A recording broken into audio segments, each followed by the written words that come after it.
your big SUV parked down here? The white one? Yeah. Yeah. He's calling the police on you. What did I do? Didn't park in the right line. So big. That's my green car beside it. Is that a problem? No. No, you're parked. I'm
workshop to order. On the agenda, is the,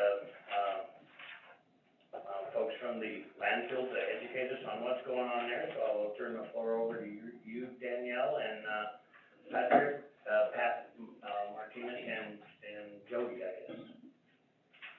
So. Thank you, Mayor. So I'm actually super excited for this work session. Just so you guys kind of know what I was thinking, Pat and I really wanted to just kind of talk to you guys about the landfill a little bit and kind of where we've been, where we're at, where we want to go. And then we gave you a couple handouts, and we'll get into those in a little bit. So try not to peek at those too terribly much until we maybe give you some information. And then just really quick, because I'll forget later, so I got to do it right now, I really, really want to thank Jody for helping us with this. We literally could not have prepared this without her, and really Sean as well. So I don't forget, thank you very much. So, I guess we'll kind of start. If you guys have questions, let me know, and we'll kind of stop and talk about that a little bit more detail, because I'm going to kind of do a quick overview of everything. So, obviously, our landfill has been a pretty hot topic over the since I've been with the city, probably longer. So we've had a lot of things going on. When I started with the city, we were faced with a landfill closure, which I'm sure most of you know means that we closed ourselves. That doesn't mean that the doors to the landfill closed. The landfill is open and operating. However, what it used to look like compared to today is very different. We transfer all of our household waste, which is also our MSW, municipal solid waste, goes to the city of Casper. We actually we did a buy-in with them, is what it was called. So the city of Casper decided to do a lifetime landfill, which was this huge project. So they reached out to different municipalities and said, hey, we'll give you a reduced rate to cross our gate if you buy into our landfill and help kind of cover the cost of this huge expense, then you can come to us with your household waste. So we did that. We paid, it was $96,025 over a 5-year period. I believe the initial payment was like $112. It was a little bit more, and then the $96 after.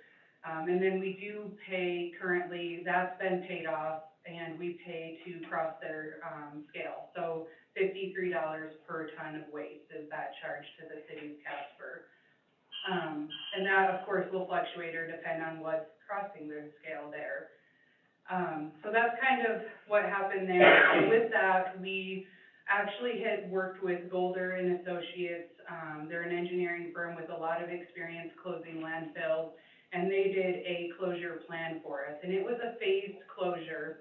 It was 3 total phases. Phase 1 was the area to the northeast in our landfill, was probably the biggest area. So I'm not sure how familiar you guys are with the landfill, but had you went out there 10 years ago, this would have been where we had the tires, where we had the massive pile of concrete in that far corner. So that area was capped and covered and fully closed in 2015 or 14. It doesn't matter. It was closed. So phase 2 was kind of our south central area of our landfill, which was where we used to bury like asbestos, and we had household and construction there. So that's been done and closed. Phase 3 would have been, and it still is, our current construction and demolition pit. So we actually were faced where, I would say this summer, we actually kind of already passed. We got a 5% exception on our grades with DEQ while we worked through the permitting process. So that life of that C&D was pretty much upon us. We had nowhere else to go with it. So we actually started working with DEQ on a vertical construction and demolition expansion permit.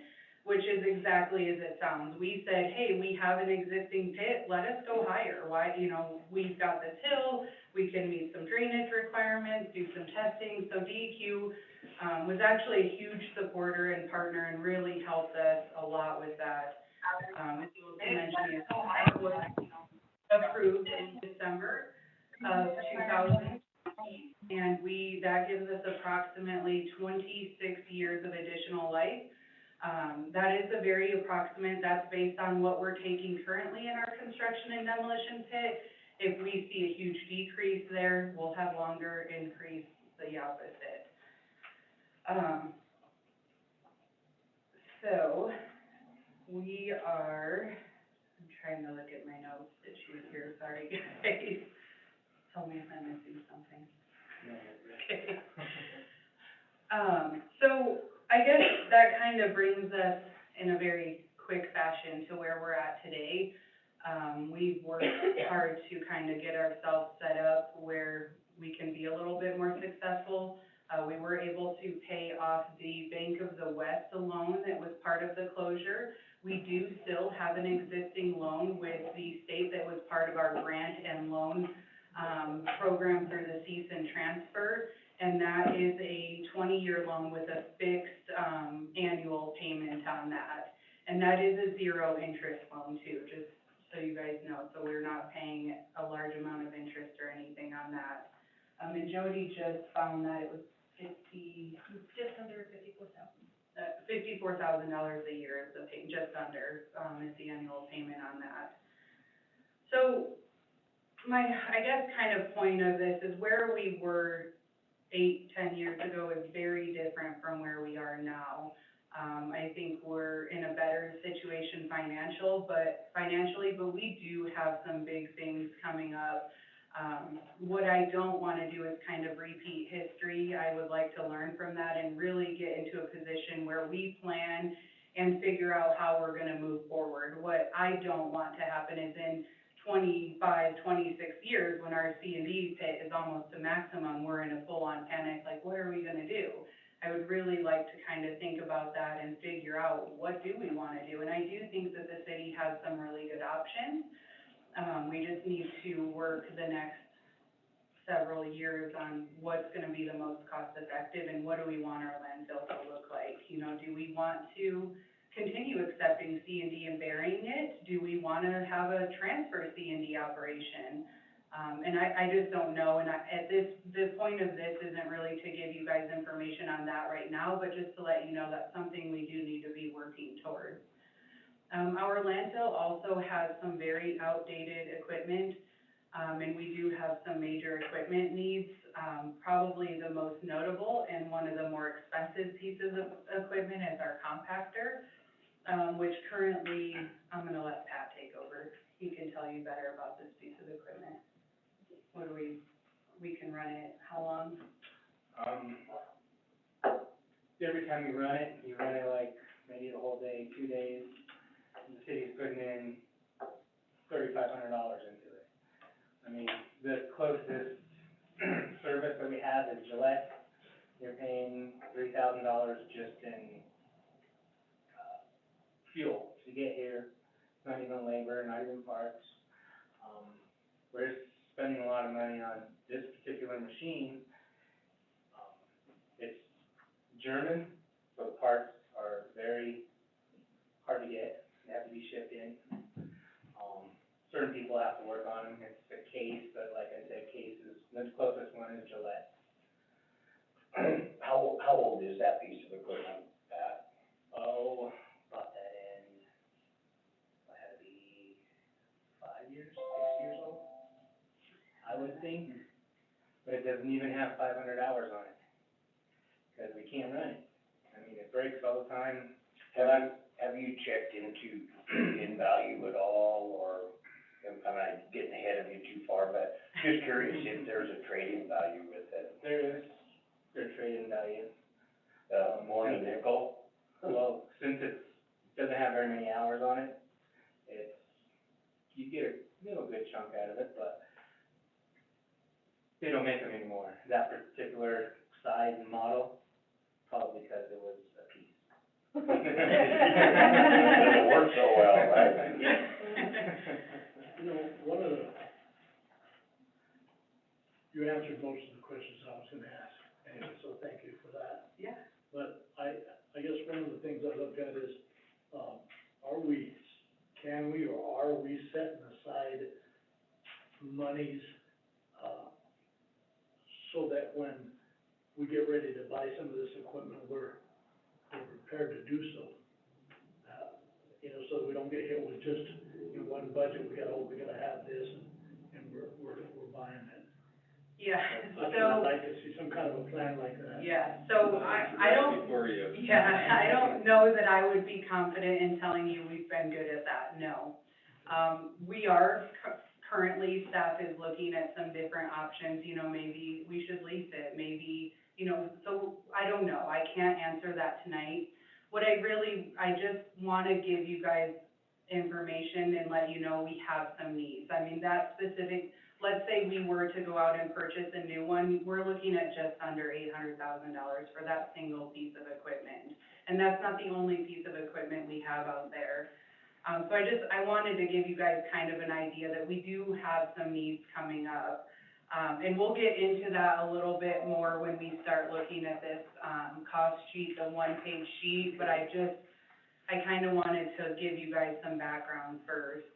I think, I don't like to go out to landfill, I just don't.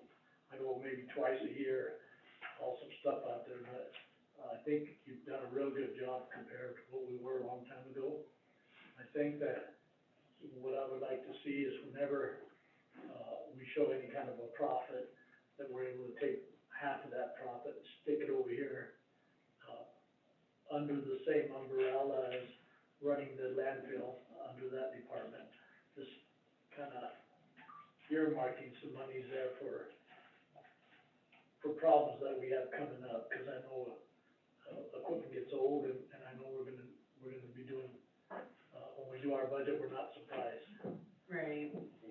Well, Yeah, with- so, I'm yeah, sorry. we're gonna The talk about leasing that. thing is something that I'm real familiar with. The county used to do a lot of that, and because these pieces of equipment are 5 years old and it's junk, you know, I mean,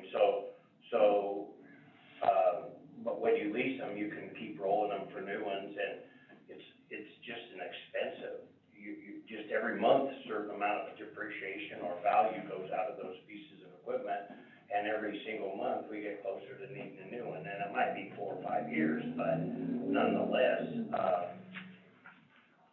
it's kind of like, it's just non-running expense, and I think, you know, I recognize that easily enough, and I also really like what you've done with the landfill, made it more efficient. And that's really a credit to the employees out there, they're awesome. I mean, that's not, I'm hiding in the office doing stuff, that's really Pat and the crew out there, they do a great job. Great job.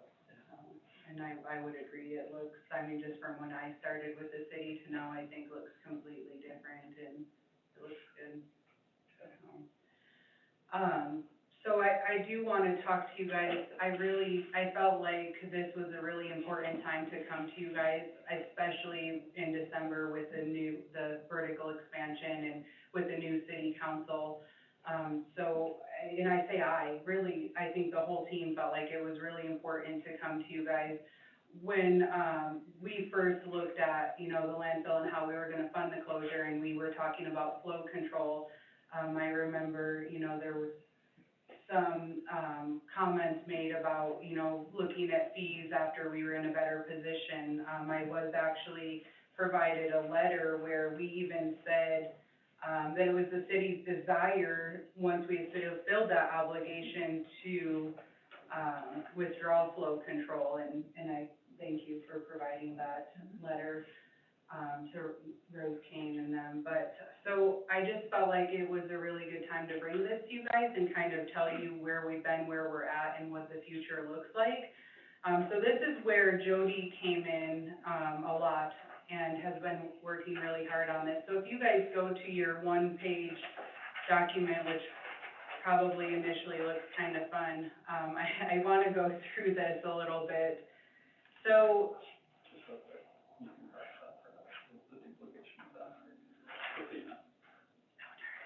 Okay. Okay, I would have totally overlooked that, thank you. Okay, so I'm actually going to start, I guess, in the top corner with the yellow box there. So this is really just looking at our C&D operation, which is part of the landfill. We, had to do a little bit of finessing here because our budget doesn't actually break down the revenues and the expenditures. It kind of lumps it all together. So I do want to be very upfront with you on that. We used this document that has the multiple pages to really help us because we do track every month what our outgoing, and incoming tonnages are for the different materials. So that's just, we aren't gonna talk about this too terribly much, but I wanted you guys to be able to see where we got that information, and if you have questions, we can answer that. But along the top on each of these, you'll see where it lists the different materials. So you've got your MSW, your C&D, and et cetera.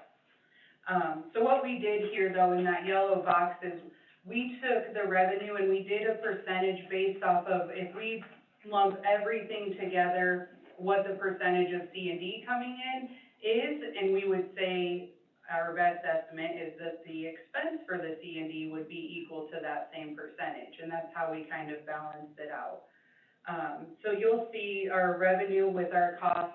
We don't have a cost to haul to Casper here, so we don't have our hauler costs or the Casper dump fees. It gets buried at our C&D. We just have our operating, keep the lights on costs. So we're currently operating our C&D operation at a profit of $24.11 per ton. And that's kind of at the bottom there.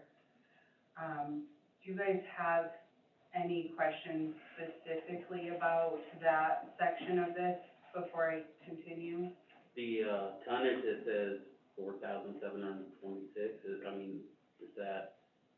So that's actual tonnage from the year, from July 19 to June 2020.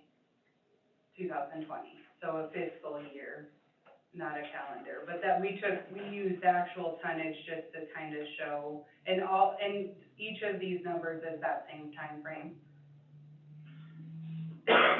So like if C&D was 50% of what went across the scale, 50% of the expenses are here.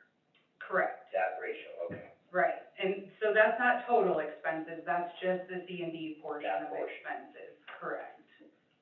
Yeah. Okay, if you think of something, stop me or let me know, but I'll move on. So we're gonna go right below that to the middle left side green box, which is our commercial. Again, we took the tonnage from the same time frame. We did the percentage of expenses with our revenue. So we're currently operating our commercial MSW operation at a $35.52 loss.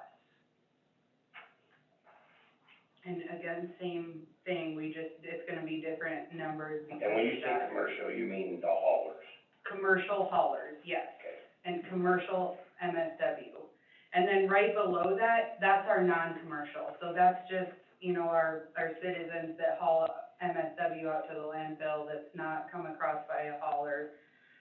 So we did the exact same thing there, and you'll see that operation, we're operating at a $27.92 loss there. So with this, right now, our construction and demolition operation is, supplementing kind of the landfill so that we're not operating overall. Well, technically, we are operating at a loss. If you combine all of this, it's still I wrote that down somewhere, but I remember, did you write that down?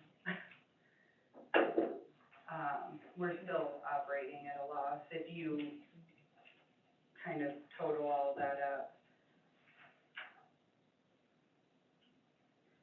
I'm giving you guys a lot to process, so how are you feeling about that before I move on? A lot of math.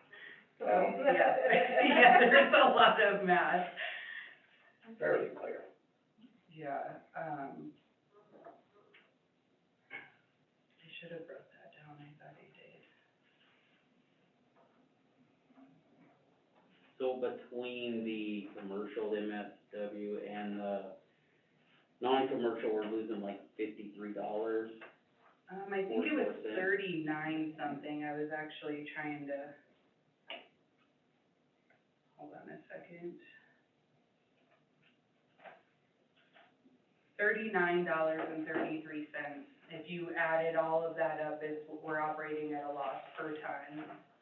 So, this, what we pay Casper, and we bid out the hauling of it every what? Like the guy that loads it in that building and takes it to Casper, how often does that go up? So we did a 4-year contract on that, and then we did renew for 2 years, on that. So currently, we're paying $32 per ton to haul to Casper, and then we pay the $53 at the Casper landfill per ton.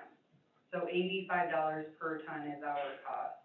The cost at Casper, is that negotiable at all, or tell me about that? So I actually had asked Sherry, to help me out today, and she pulled the contract from Clerks Index. And we did the buy-in, and we do get a reduced rate compared to if we had not done the buy-in, and we would pay a higher tipping fee. But it has gone up a couple times. When I started in 2013, we were paying $50 per ton at the Casper landfill, and we're now up to 53. So, Hasn't changed that much. yeah, not a ton, no.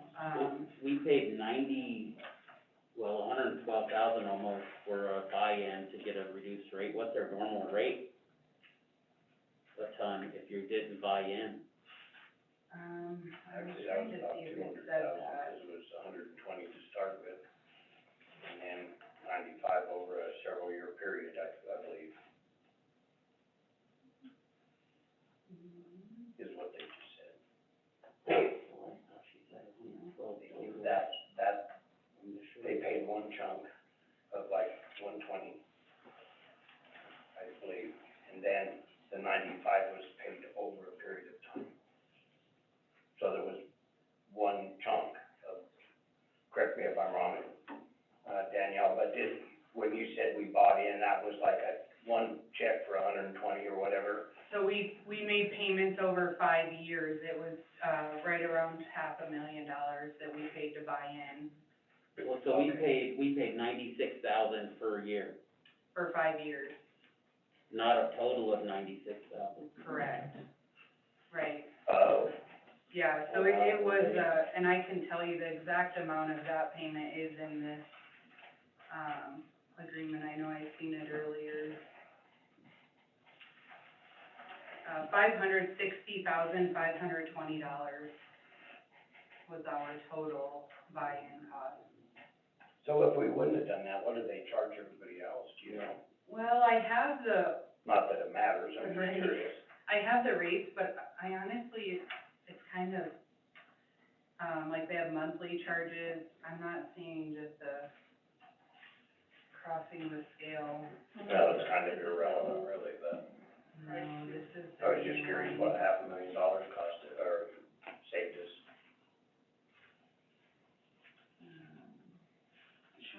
Right, it's like a roll-off and, well, I don't know what, so. Do we have to pay?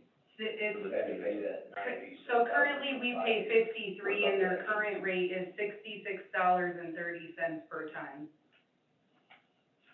So it saves us $13.30 currently per ton.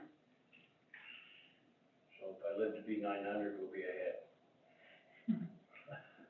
Well, and they actually have, I mean, that's just break even then. that's on the 21st. That's- So actually, that rate went up on the 1st, as ours did, it went to the 53, so it's actually $68.90 per ton currently.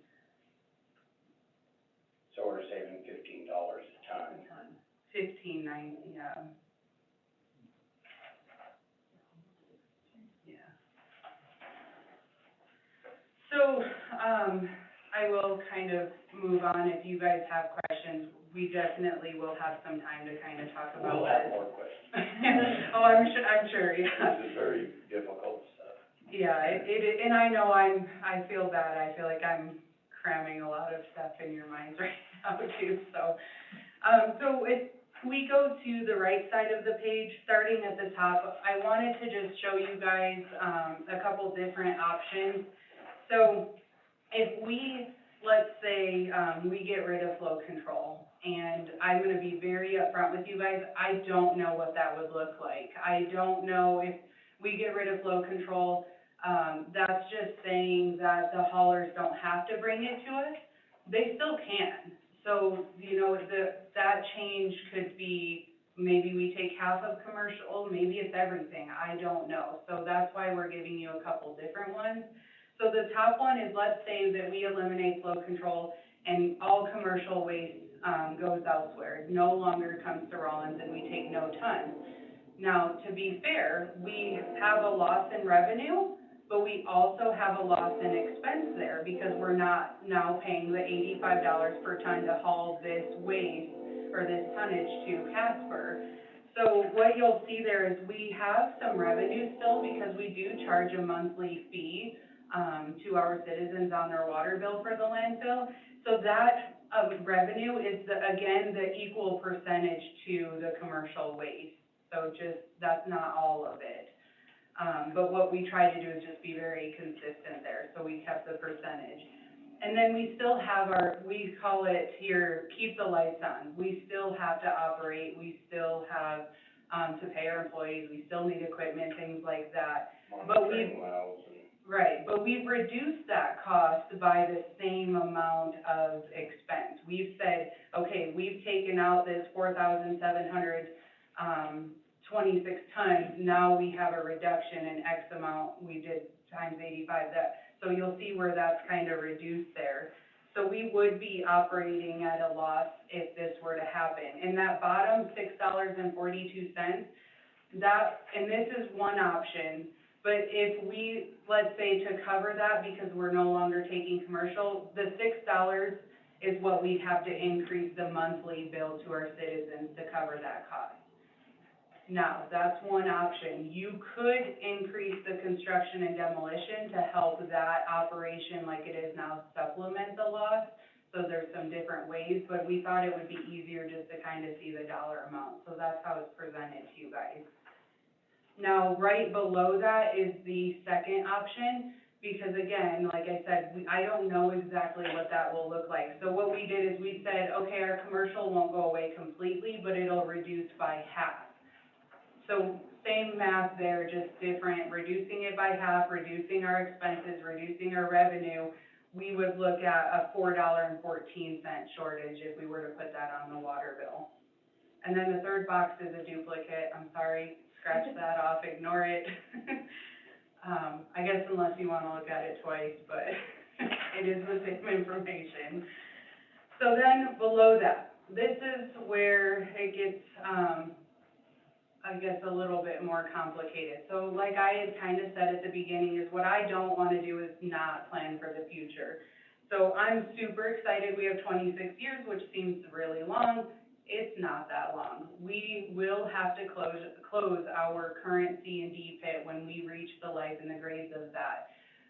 That cost estimate was just under $1 million when they did that back in, do you remember, I told you the year, was it 2013 or 12? I think it was 2012, which is I was thinking too, I think 2012, so we did add some room there for inflation. So we're estimating that cost would be about $1.4 million in 26 years. So if we take that amount and we say we're gonna save up for the cost of this the next 26 years and divide that out, you're looking at an additional $1.12 per month. And again, we just stuck with the same thing. You could look at doing C&D. Per month to the citizens to help cover that. That's on top of your loss with flow control if that's the route that we go. And then it just, each thing from there. So not only do we need to close it, but what is our future C&D operation going to look like? We did put $1 million number on this. I don't know. Until we do more research and we know what the best option is, I can't tell you guys with accuracy that that's going to be the cost. I do think we have a really good potential spot in our current landfill, so that's the kind of based off of that information where we got the million. And we did the same thing there, so you're looking at, to cover that, another $1.04. And then down below that is just our equipment needs, and we did do this, you'll see where it's actually twice, so it's put out over 20 years. This was hard because it fluctuates. 1 year we need a piece of equipment, but next year we don't necessarily. So we just averaged all of that out over 20 years, and that's where you're getting the $5.36 per month. I know that's a lot to look at. That's kind of, I guess, what our intentions were to just really give you guys a good picture. At the end of the day, it's up to council how we want to proceed. Staff definitely doesn't want to put ourselves in a position where we are operating at a loss or where we can't anticipate and fund our future needs. Like I said, I feel like, you know, staff has kind of learned from the past that that's not been a good way to go. But I will kind of open up the floor to you guys for any questions you have. We had 2 loans, one that's paid off. What was that amount of that loan when it was taken out? In round numbers, Was the total? about $500,000. And the other loan that's not paid off, what is that current amount? I haven't seen it, Okay, so I can't tell you, I'd have to look into the Bank of the West just to make sure we're not telling you wrong. But I do know that one was paid, but the other one, do you have that sheet still for the 0 interest? yes, I have it in here, it's needed.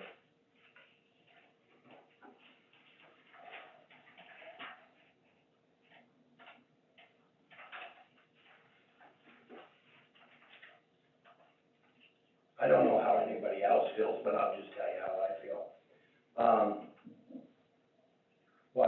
Well, and when you find that, let me know Can about I say something first? yes. Daniel, am I understanding this correct?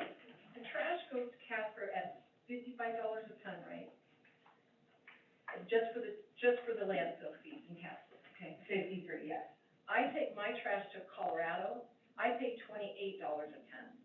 How come the city hasn't tried to lower that cost by doing that? Cause that $30 a ton is a lot of money. Right, it would add up a lot.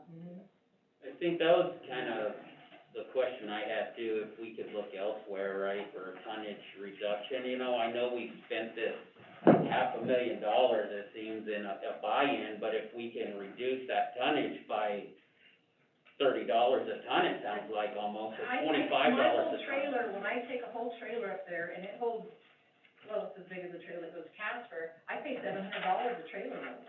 And that's the max I've ever paid.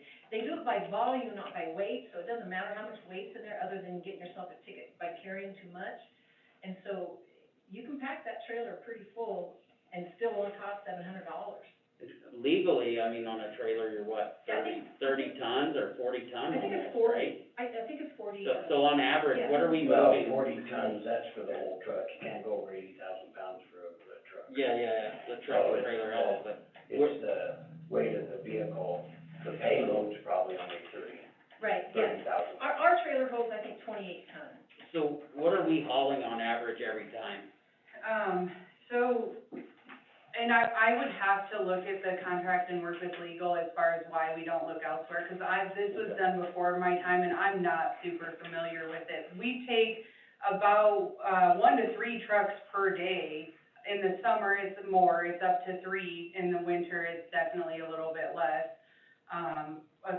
to Casper, but we are paying, we're taking, I mean, I have, if you look at the ton, so commercial, we're taking 4,657 a year, and again, that's every year, fluctuates a little bit, and then non-commercial, 700, so I mean, we're taking a good amount of waste.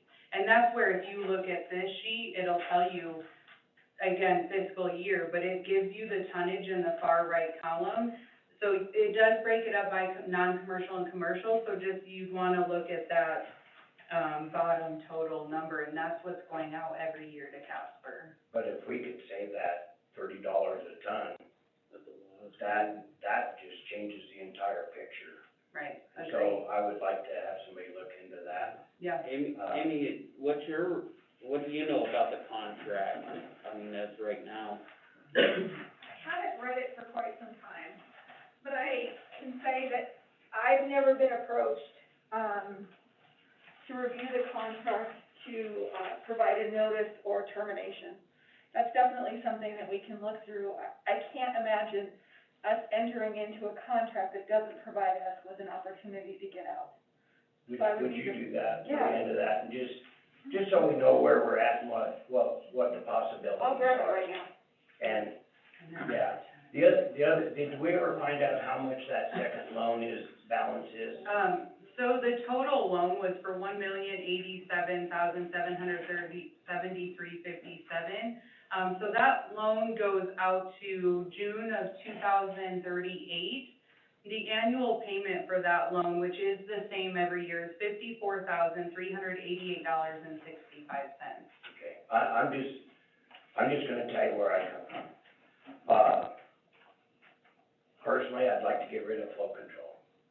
If the people in town have to pay a little bit more, I don't like that either, but if that's what it has to be, then, I mean, it's not fair for one company to share the load.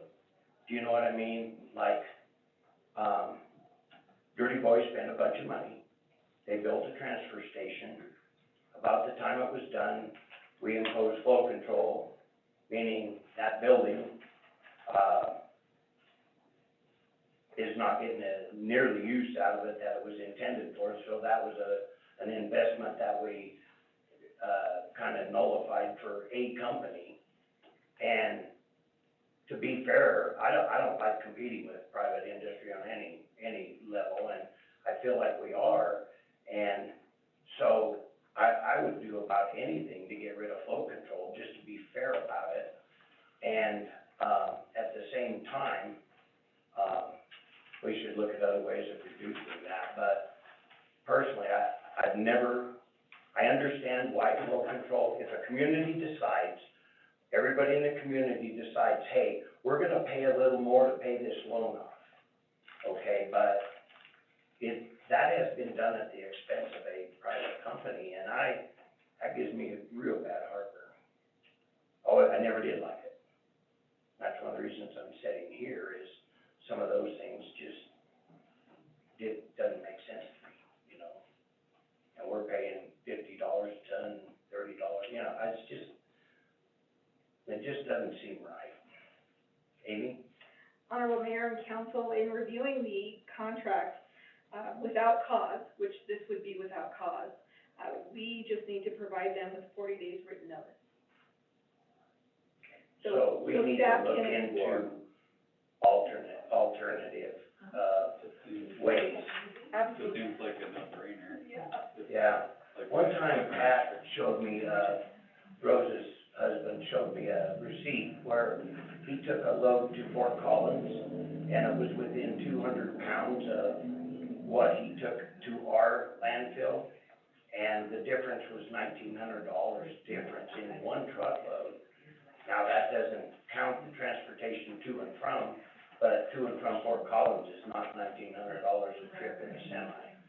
So, I think there's a lot of things we can do here, but I'm speaking for myself, I haven't really talked to the other councilmen about it, but personally, I would love to get rid of flow control. Darryl? Danielle, you said, it was $53 per ton, correct? And then, another 32, 32, so it was 85 per ton correct. to go to Casper. Rose, So I can't give you a figure on what my haul, because I have a personal truck and a trailer, so I pay my own driver, which the city wouldn't be able to do, so I don't think what my cost on that would be a fair comparison to what they would have to pay. If I hire a trucking company, it costs me way more than you guys are paying, because I have to pay $80 an hour if I hire a trucking company to haul my trash for me. So I'm not sure what you guys are paying per hour for that, but, so I don't think my price would be fair to compare with what the city has to pay.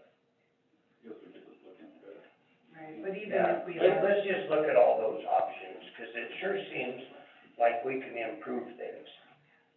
I have a question, so, Amy, if we give, say we opted into hauling elsewhere for a cheaper rate, say that rate increases over time, you know, because we did the buy-in, are we still gonna have that reduced rate at Casper? I mean, 'cause that's, I was gonna ask that question too, just 'cause I was curious, if we opt out, can we go Yeah. back in? That's not clearly identified in anything I've read so far. It identifies that once it's paid, we can't get a refund or any reduction, but it doesn't identify if that is a lifetime buy-in that we can leave and come back. But that's something I can speak with the Casper attorney about. But one other question along those lines is, let's say that we, do we have to take all of our trash there? Like, let's say that we continue to take some to Casper, but we take most of it to Fort Collins, 'cause if the roads are closed, we might wanna use Casper. Yep. So, And that's happening. is it in that contract where we have to do 100% of our business with Casper? That's another question I'd like you to look into. Like, can we do half and half, 75, you know, do you see what I mean, to our convenience, depending on weather, road conditions and such like that? or I'd be happy to follow up a with you. tonnage amount or something like that. I'd be happy to follow up. Okay. Just some clarification on what we're bound to and what they're bound to, and if we change our terms, are we throwing the whole thing out the window, or, you know what I mean? Absolutely. So, Thank you. that would be interesting to know. This is a great conversation, and I just think it's, you know, even if we decide something 3 or 4 years from now, we should sit down and talk about it and look at it again, because in this way of, municipal waste and landfills, it changes. In the DEQ, you can count on them to do nothing to change, yes, Rules. yeah, and, there's a lot of words just went through my head, but, you know, as soon as you get it right, they'll change the rules, but I know there's a huge difference in going to one place or the other, 'cause I've talked with Pat before about it, and, he had the receipts, and I looked at that, and I couldn't believe it, you know, it was a huge difference, and I understand we have to pay for the landfill, we have to save money because we're always gonna have equipment. I do believe in leasing equipment, I think that's, you know, with the county, we saved a lot of money and kept current vehicles, and, you know, if you wanna operate as efficiently as possible, you have brand new equipment. And one way to be in that position perpetually is a good leasing program with CAD or something like that, and, That's something actually Jody and I have been talking about is leasing, we're just in the beginning The of county- considering those sorts of things, yeah. yeah, the county leases all their road graders. They, you know, I don't know what they do now, but we leased all of the new road graders and even some fire equipment. We paid a little bit of interest, but what it did was, another benefit to leasing is it extends the warranty and some of those things, and then you get a guaranteed trade-in value and such like that. So if you look at it over a 10 or 30-year period, you're paying about the same amount of money. The difference is you're paying for repairs or you got brand new equipment, and the brand new equipment. Yeah, and I do know Wyoming Machinery has a pretty good municipal lease program where you can make payments and they'll cover, repairs and things like that. And then after, I think 5 years, you have the option to buy or return it and get something new again. Yeah. So they do have a good municipal program, and I think it's lower interest. So that is definitely something we're gonna look at in the future. Chris?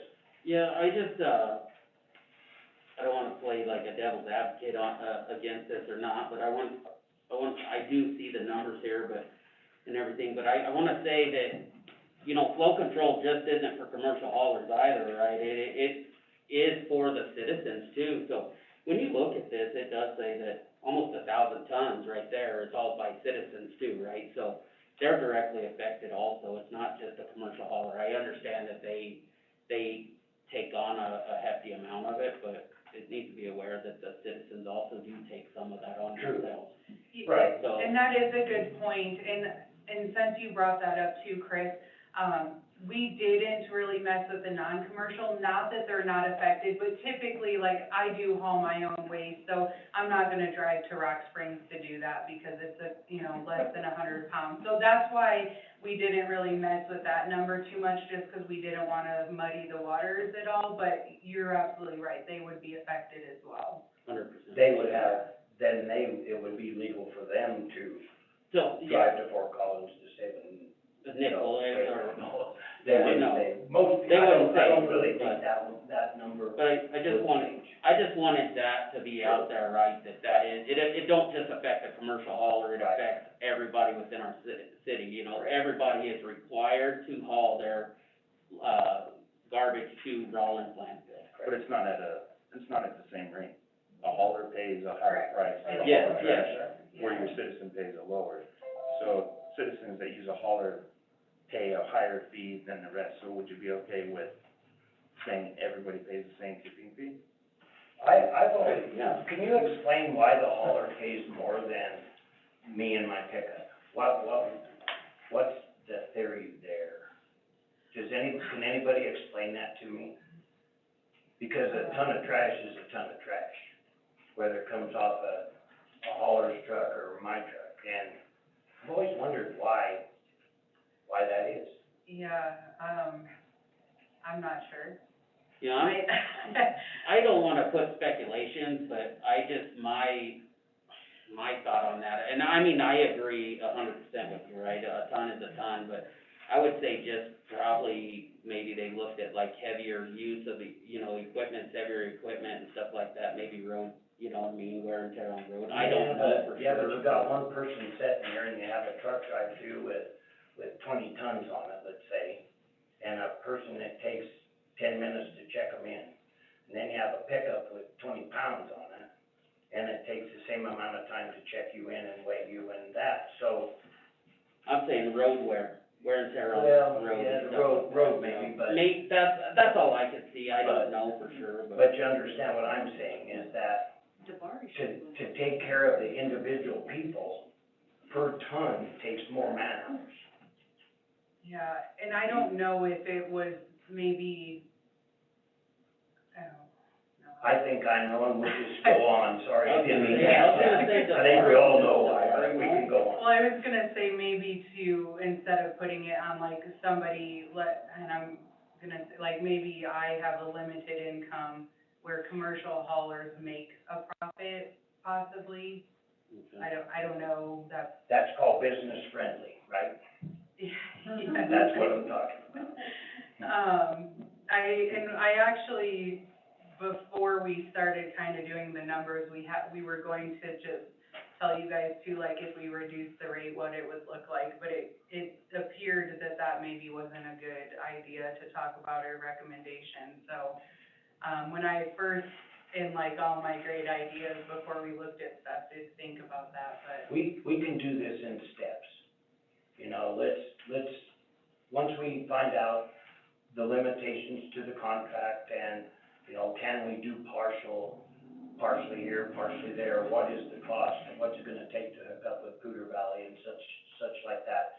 Let's look at that, and then the next step is, I really wanna get rid of flow control, and I do. And then, if we can lower that rate, get rid of flow control, and then maybe charge the haulers and the people the same price, that's what I think would be fair, personally.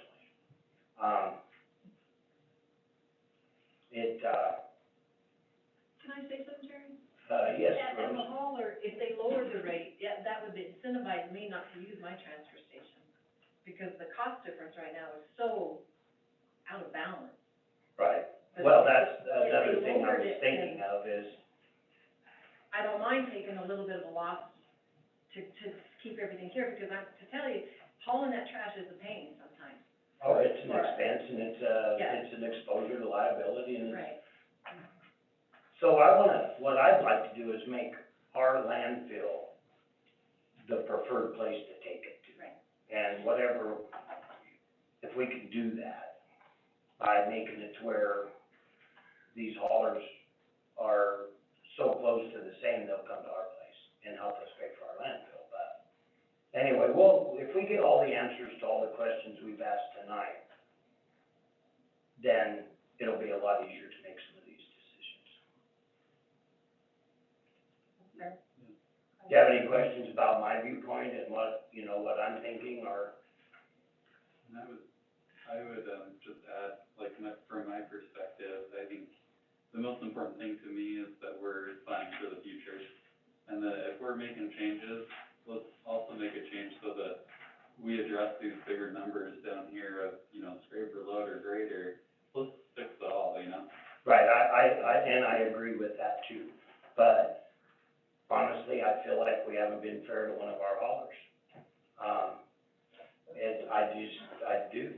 DeVar, you have something to say? Yeah, I do. You were talking, you didn't give me a chance. Well, I've given you one now. Well, you've been rattling there, and you didn't let anybody else talk. Can we say something?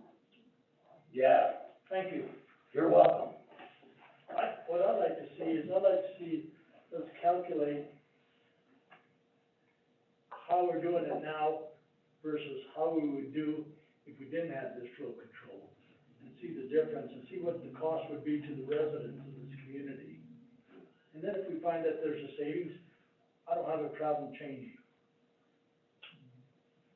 I'm not into the business, so I can't get into it. Some people know, but I don't. But I'd like to just give me some numbers on both sides and say, this is what it would cost if we did this, and this is what it's gonna cost if we didn't. So that I can tell the residents that I represent what it's gonna cost them more or less.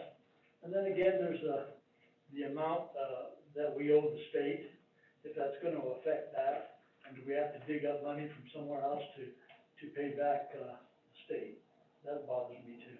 So, DeVary, in our expenses, because we've been making that loan payment to the state, it is included in our operating expenses, which we factored into our keep the lights on, we have to pay that back. Right. Costs here.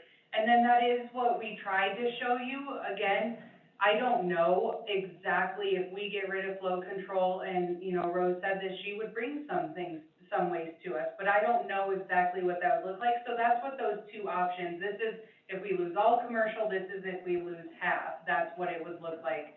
And again, that would be if you put it on the monthly bill. You guys do have some other options.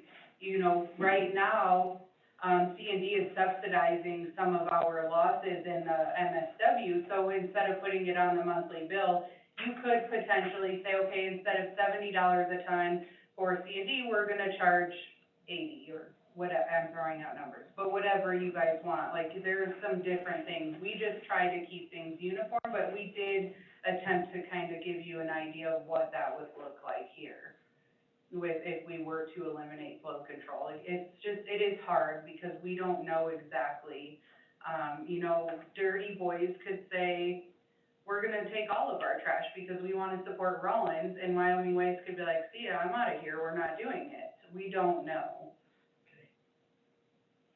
Or any combination, they could be like, we'll take half, we'll take I mean, there's just so many unknowns with removing it. But that was kind of what we had attempted to do there, was give you guys kind of a picture of what it would look like with those different scenarios. Thank you. It's just hard, there's a lot of moving parts to it too, you know, I don't know, it is hard. Patrick? I think what, people are failing to address, or at least see here, is when flow control was enacted, the city of Rollins essentially, became a private enterprise. And I'm gonna read something to you. This is a distinction from the Wyoming Supreme Court, Town of Douglas versus York, 1968. When a municipality charges a fee or receives compensation for collection and disposal of refuse or garbage, it's exercising its proprietary function. In other words, that means that the city is engaged in a private enterprise, which means logically then they should follow the rules that apply to the business enterprises in the marketplace. And this whole thing was brought about essentially to handcuff one hauler over another. Well, the two haulers have two different set of circumstances, I get that. I don't, I would never discourage a private industry from growing or whatever, and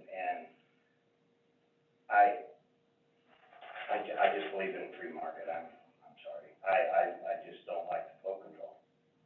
DeBarry, do you have anything to add to that? No.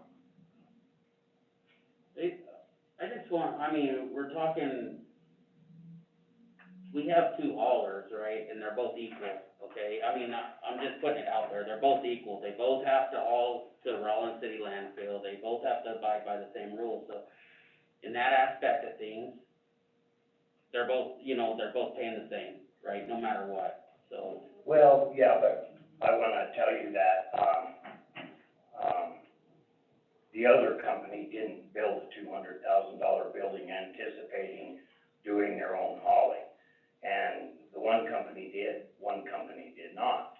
The company that did then had to park that building or use it minimally, which really hurt private. So, I mean, I understand. maybe they'll both haul it out of here, who knows? But the fact of the matter is once the dust settles, then,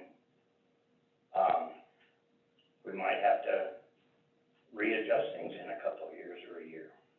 I'm sorry. I totally understand what you're saying, right? I'm just saying both haulers abide by the same aspect of things. I know one hauler does have a transfer station minimally used, right?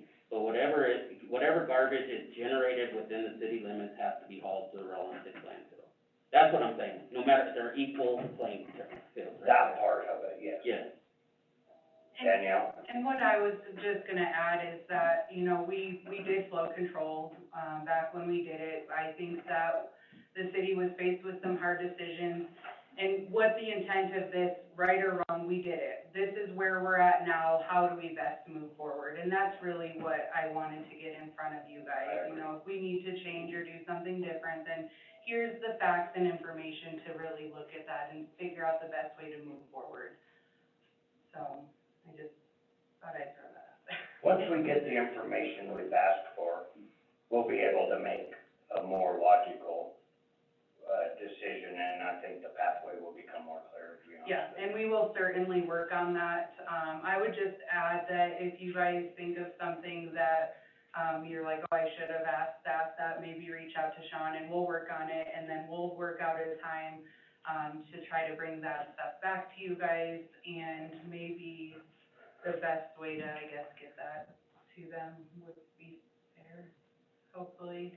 We could do, you know, at some point, we could just do another work session, maybe, and not, but it has to be a whole hour, it could be 20, 30 minutes or something, here's our answers, or whatever the council, mayor and council would like. And it very well may take several meetings to Yeah, definitely. have enough understanding to do the long-term right thing. Yeah, I would just, it helps us out a great deal if you guys do think of something, if you let us know, because then we can kind of work on that, make sure we have good information to bring to you guys. So it does help us out when you guys do that and let us know. But we'll start with the information we got from you guys tonight, and we'll go from there. And, I do really appreciate you guys talking to us about this. I think it's really important, and, I know we're all excited to just kind of move forward and set ourselves up for success, so. Yep. Thank you Anything for all else? you do. Thank you for all you do. Barry, do you have anything to add? Chris? Darryl? No. Jacqueline? I don't know much about this. This is my first. You're not a trash talker? Yeah, I was absorbing. And trash is so fun. Yeah. Myra? Aaron is on the phone, sir. Oh. Councilman Durst is on the phone. Aaron, do you have any questions? At the moment, I do not. I guess I would just say that I think for the most part, I generally agree with your philosophy on things. I mean, clearly we need some more information, but as a general rule, I think more or less I'm on your philosophy of moving forward. Okay, is Linda on the phone by chance, or? She's not now, she does hope to be on during the session. Okay, I think she might be watching on Facebook, actually. okay, I just wanted to give her an opportunity if she was there. Well, thank you guys, I appreciate your hard work, and, I know too much about the landfill, I've been out there a lot, and, I get great service, the people are nice, the directions are correct, you've straightened it out. It used to be, you didn't know where to go, now it's very, very clear, it's well taken care of, and, you take a lot of pride in what you do, and I appreciate that, Pat. Yeah, you do a great job. Yeah, they do. All righty, if there's nothing else, I guess we'll recess till the meeting.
You're on mute now? Yes. I took off start video. Just make sure to unmute you when you come in. Otherwise, people from the watching audience are just gonna be watching you black screen. Random. Do you want me, why don't you just send me the number to call in on the phone and I'll be all right? Either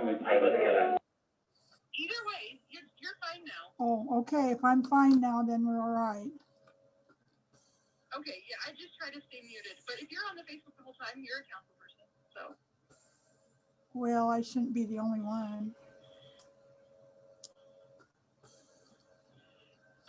So if you do want to do the other way, I can tell you that we're waiting for you to switch over. You would just call that number on there. And that same email, it has a phone number. What number? I don't have it, ma'am. It's in that email I sent you. Well, all I got, okay, hold on.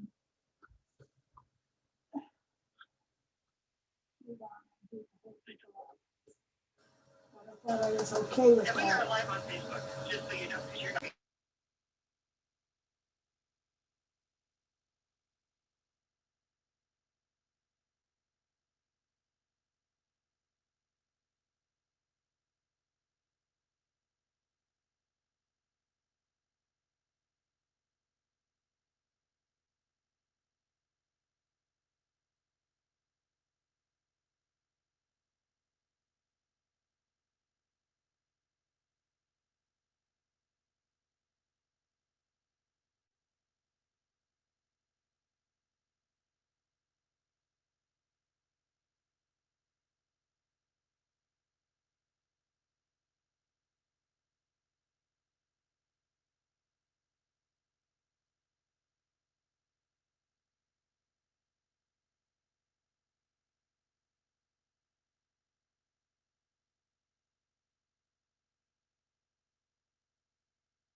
This one out pretty nice.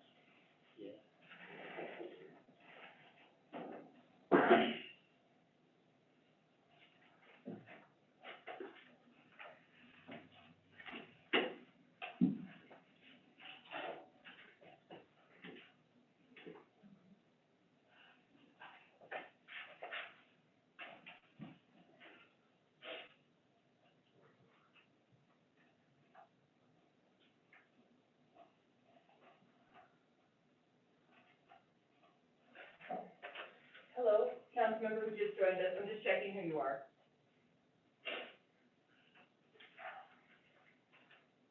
Who's on the phone, please? Hi, this is Aaron. I'm in.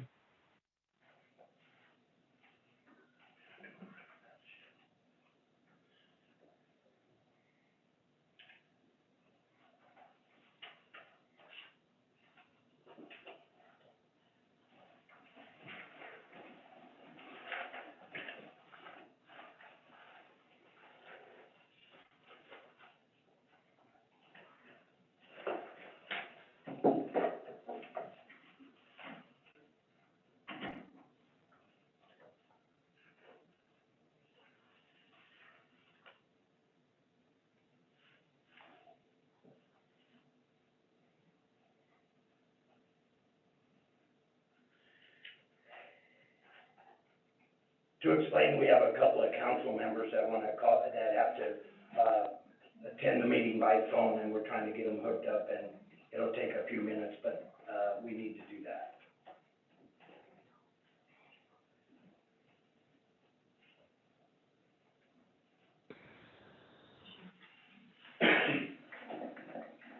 Councilwoman Smith has joined us remotely.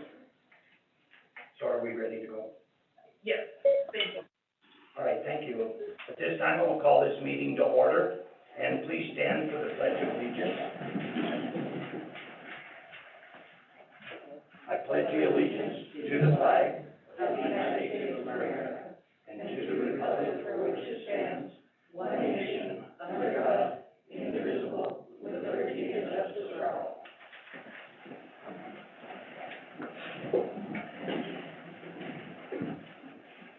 Thank you. Clerk, will you, do the roll call? Yes. Mayor Whitcomb, Here. Vice Mayor Wells. Here. Councilmember Martinez, Here. Councilmember Smith, Here. Councilmember Durst, Here. Councilmember Gardner. Here. Councilmember Weisenberg. Here. Thank you. At this time, we'll open a public hearing, on the residential infill final plat of the Wait, I hope I pronounced that right, subdivision. And, during this time, if, anybody has anything to, bring to us about that, now is the time to speak about it. Yes, ma'am.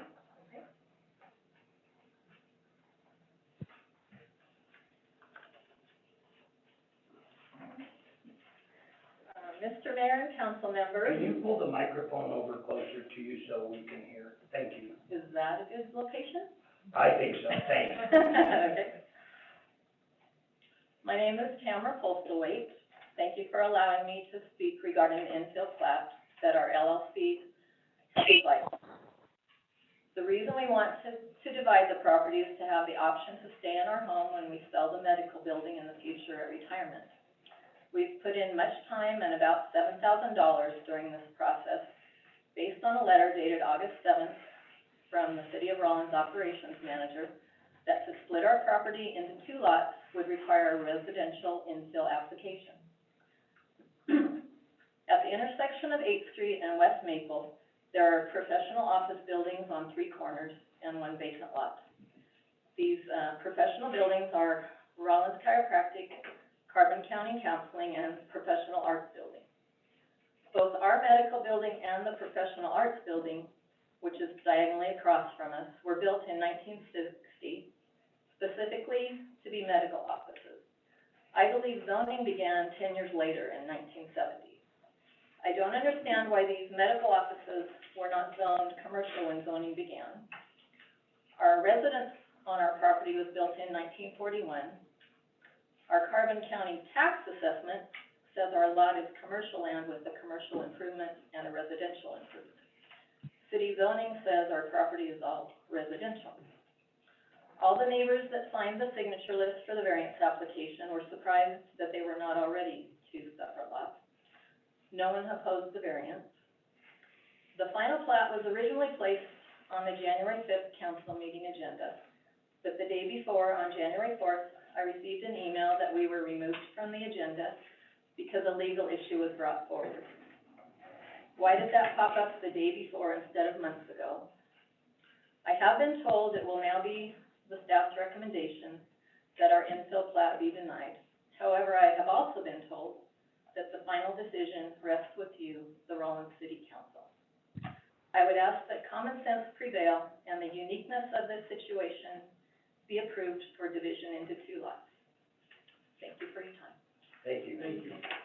Is there anybody else that would like to speak on this issue at this moment? Thank you.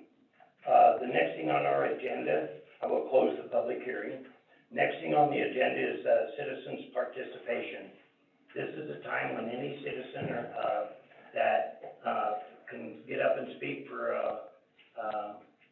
5 minutes or until we have the information we need. And, but it cannot be an item that's on the agenda. So is there anybody that would like to speak to us on any issue at this time? Okay, thank you. Yes. Mr. Mayor, I, Councilman Martinez. and members of the council, I received a call, yesterday, I believe, in regard to a mural that was placed, at Depot Park, in 2002. Apparently when they put the mural in place there, it, got water in the back and it ruined it. But to give you a little history, the person that painted that mural had an opportunity to, place it in Cheyenne, Wyoming. Probably because it had an engine, a Union Pacific engine on the picture, and they kind of wanted it because it stood out. He felt that it should be placed in Rollins. This gentleman, graduated from Rollins High School, born and raised here, left, went to Chicago, went to art school in Chicago, and then started doing his artwork.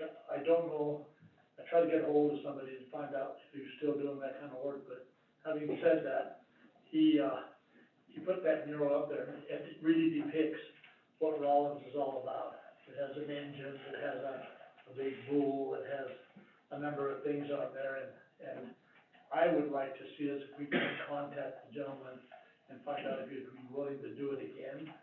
Because apparently, the mural that they got was not, was damaged so bad that they couldn't fix it. So, and just a suggestion, if this council, that council in 2002 agreed to do it. I believe we might have paid some money in, I can't remember if we financed it or how they got the money to do it, but, having said that, I'd like the staff to look into seeing if we could contact this person and put that back up there, somewhere. I don't know if the depot's the right place, or somebody would have to make that decision other than myself, but, I just wanna bring that up. The other thing that I was talking about was, they were asking me, we have, Cindy Thorkelson, who is just breaking records. I've watched her since she was in junior high, run by my house, and, it's unbelievable that she's grown up to be a senior and on her way to, I believe, the University of Virginia, received a scholarship in running. She broke a big track record just not too long ago, and I've kind of been following her along, and, this is the kind of person that we need to find something to let the citizens of Rollins know what kind of a person we have in our community and make her be a standout for Rollins. I believe she'll go to the Olympics. That's my take. Just watching her just kind of gets me excited. But anyway, those are the things that I'd like to bring up today. Thank you. Is there any citizen that would like to speak at this time? Seeing none, we will move to the next item on the agenda. It's the, approval of the minutes, and I would entertain a motion.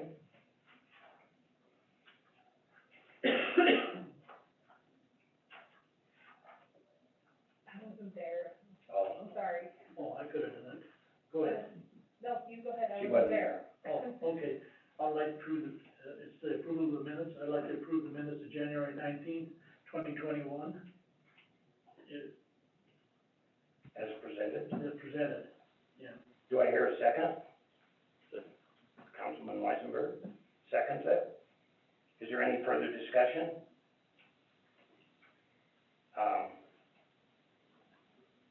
Clerk, will you open online voting, please?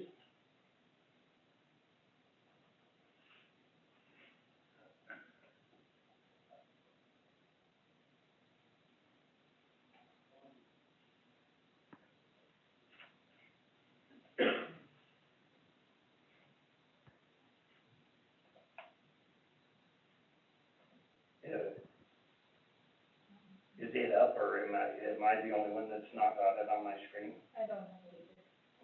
Are you both logged in? Well, I thought so. Let's refresh. Nope, apparently not. You didn't have have the direct link, it threw me all off.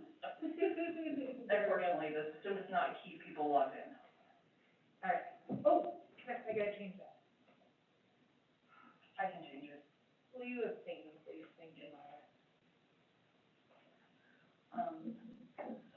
Mine never came up. I can give you a voice vote, yes.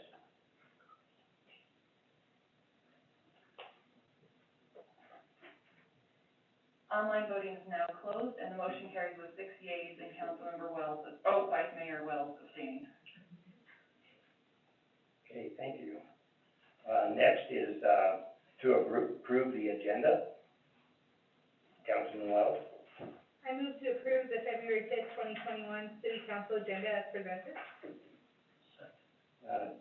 Councilman Martinez seconded. Any discussion? Please open online voting.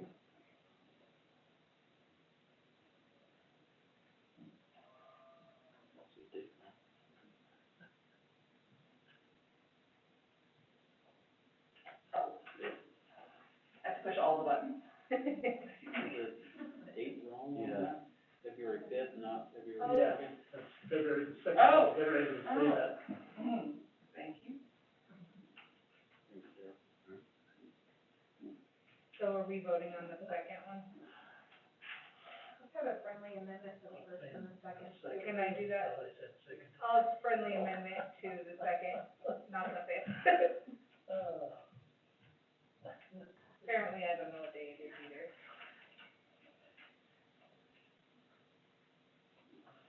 I don't know, I refreshed mine, let me try it again. If you go up to the top and there's that little person in the right-hand corner, Terry, Mm-hmm. click on the arrow next to it, and push log in.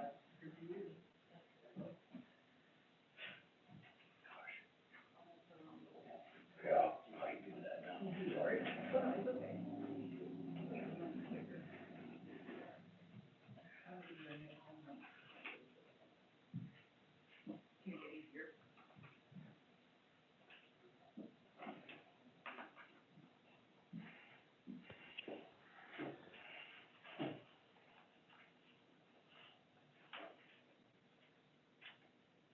Thank you, Myra.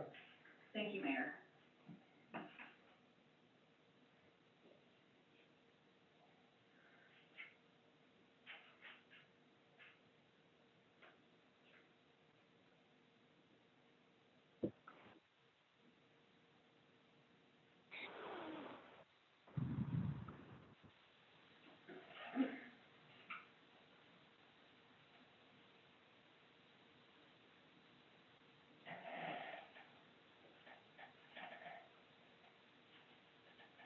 Has everybody had a chance to vote, or? I have 3 votes outstanding. Did I show? No, would you like to vote? I hit a yes, and it was on my screen. Councilmember Smith, Yes. Councilmember Durst, Yes.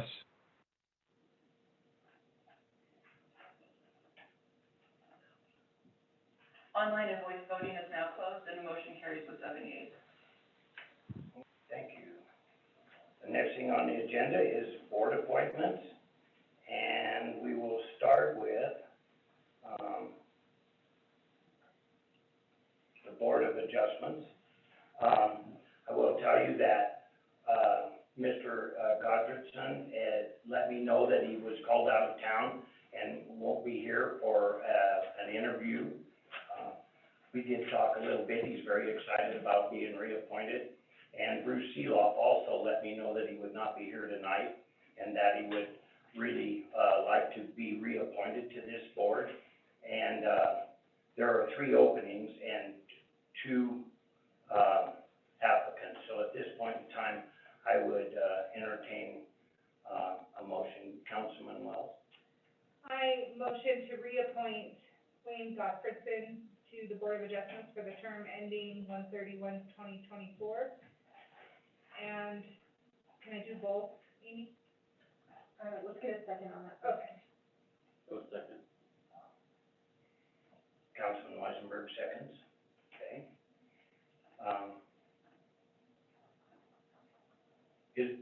Let's do these one at a time, is that okay?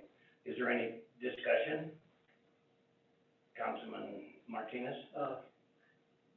You know, the last time we asked, we postponed because of the person not being here.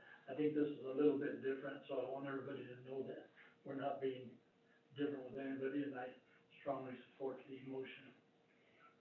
Okay, thank you. There is one difference, and that is these gentlemen both did talk to me. And they're both. And that makes it different than the last time, but, you're right. So just letting you know that too.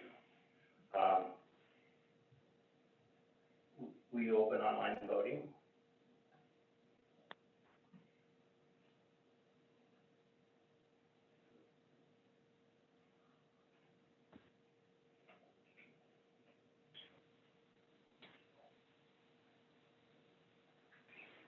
Online voting is now closed and motion carries with 7 yeas.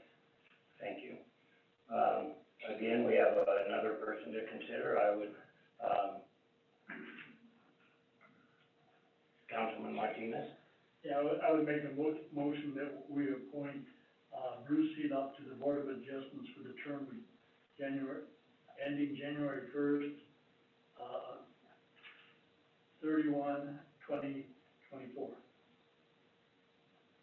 Is there a second? Councilman Wells seconds it. Any discussion? Hearing none, we will. Mr. Mayor, I have a quick question. Yes, sir. From a question to Amy, do I need to abstain from this, or am I okay to vote for, because I've been appointed to this board, can I still vote for it as well? As long as you don't have a personal or financial conflict of interest, you may vote. Okay, I assumed, just thought I'd ask, just to make sure. Thank you, that's a great question. Is there any further discussion? Will you open online voting, please?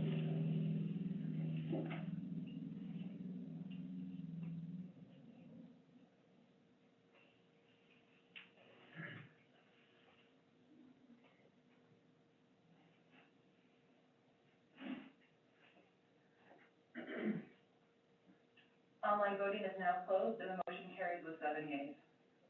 Thank you. The next board appointment that we would like to make is on the Planning and Zoning Commission. We do have 3 applicants and 4 positions open. At this time, I would entertain a motion. Councilman Wells? I do see 4, but. Oh, excuse me, 4, I'm sorry. I would like to make a motion to reappoint Janita Cotton to the Planning and Zoning Commission for a term ending 1/31/2024. Second that. Councilman Martinez seconds it. The reappointment position, actually Janita Carlton would not be a reappointment. She's trying to be appointed for the first time. Oh. Sorry, that was not 100% clear. Well, I will change my motion to appoint, not reappoint. Any further discussion? She's here. She is here. Would you like to speak, Janita? I don't know that that's very much what we do. It's up to you, so. I hope all of you know me and know the work that I try to do for the community and that I can stand on that. Is that true? Yes, thank you. We open online voting, please.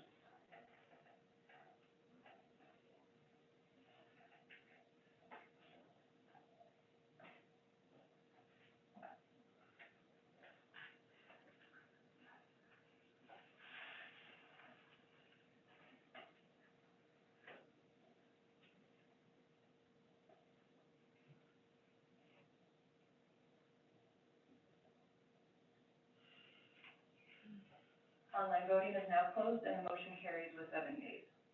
Thank you. Next person, Councilman Martinez. Mr. Mayor, I would make a motion that we reappoint, Cheryl Bailey, to the,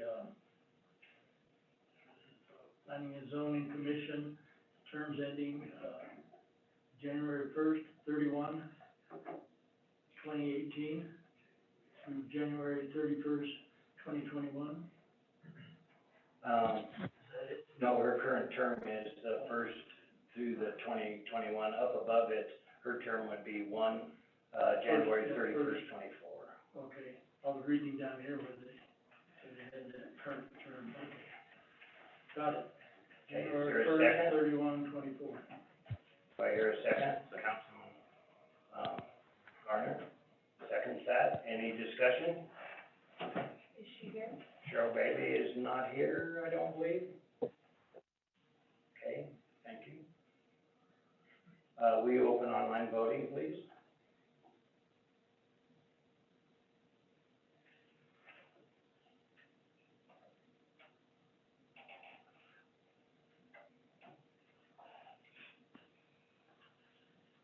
Online voting is now closed and the motion carries with 7 yeas. Thank you. Mr. Mayor, Yes, sir. I move Yes. to reappoint Patty Hayes to the Planning and Zoning Commission for a term ending 1/31 of 2024. Second. Give it to her, Linda. Thank you. Any discussion? And, Ms. Hayes, would you like to speak to that?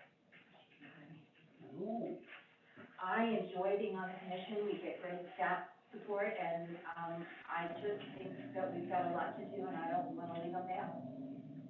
Thank you. Is there any further discussion? Would you please open online voting?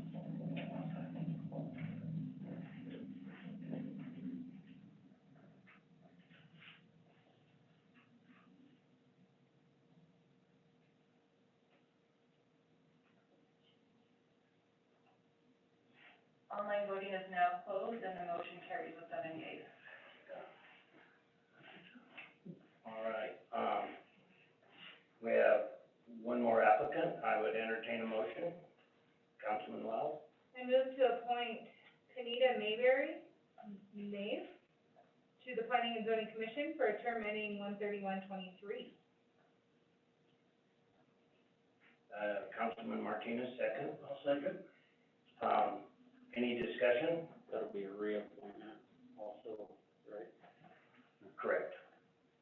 A reappointment. Reappointment. I know this lady very well. She's an attorney and she's gonna be a very valued person on this board.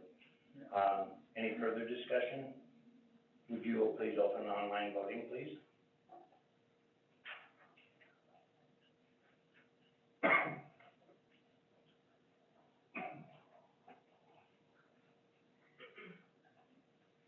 Online voting is now closed and the motion carries with 7 yeas.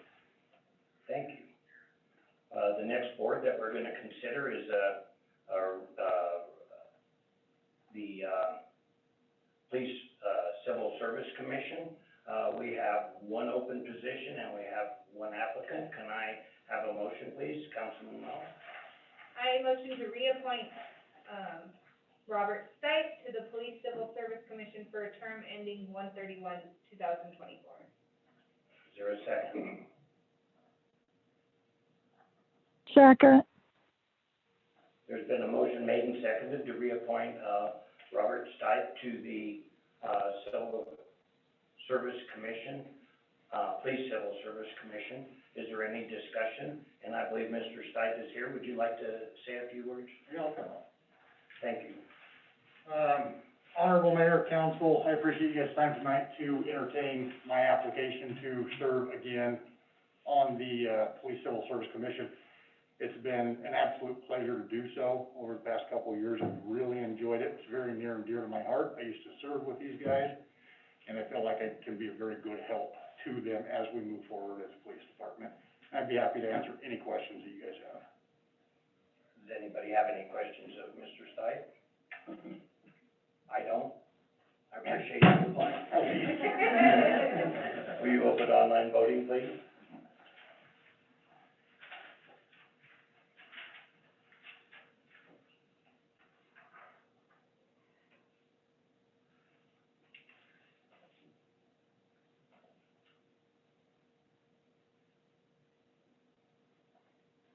Online voting is now closed and the motion carries with 7 yeas. Thank you.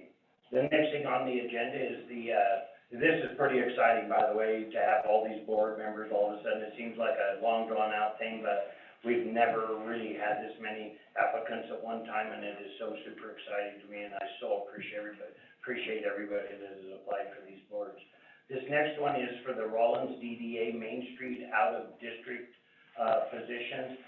We do have, we have one open position of the out-of-district, positions, and we have 2 applicants. Let me see here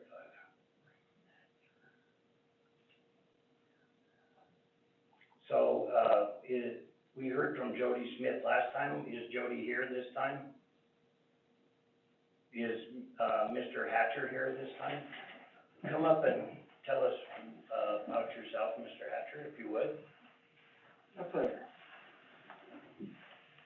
Mr. Mayor, council, representatives, I am Raymond Scott Hatcher, and I like to go by Scott. I am a small business owner of a DJ service and a health and wellness business that I'm working on. I believe, I lived in Rollins now for 9 years, and being a small business owner, I see that there's a lot of potential for a small business to start here. And it all starts with, a good downtown with stores and specialty shops or something similar to bring people in from downtown, because as we all know, everybody stays outside and we get very little visitors in town unless they're contractors or people passing through. And I applied to this because I can bring some good ideas to help develop the downtown. A vibrant downtown is important to any city out there, because everybody sees, especially if you got a highway right south of here, everybody will say, hey, let's check out this downtown, see what they got going on. And it will bring also revenue to the city. A downtown with specialty shops and other programs that can bring people to downtown. Put something out like the hotels to show what we got going on, what stores are down here. And also to help out the new entrepreneurs. Anybody that has an idea to start a business or has a hobby that they maybe want to make a little money off of that they think would sell in a setting. And another thing I've noticed is trying to find an office space is a little bit on the pricey side, a little expensive. So maybe come up with ideas to help someone who maybe wants to get a storefront, something like that.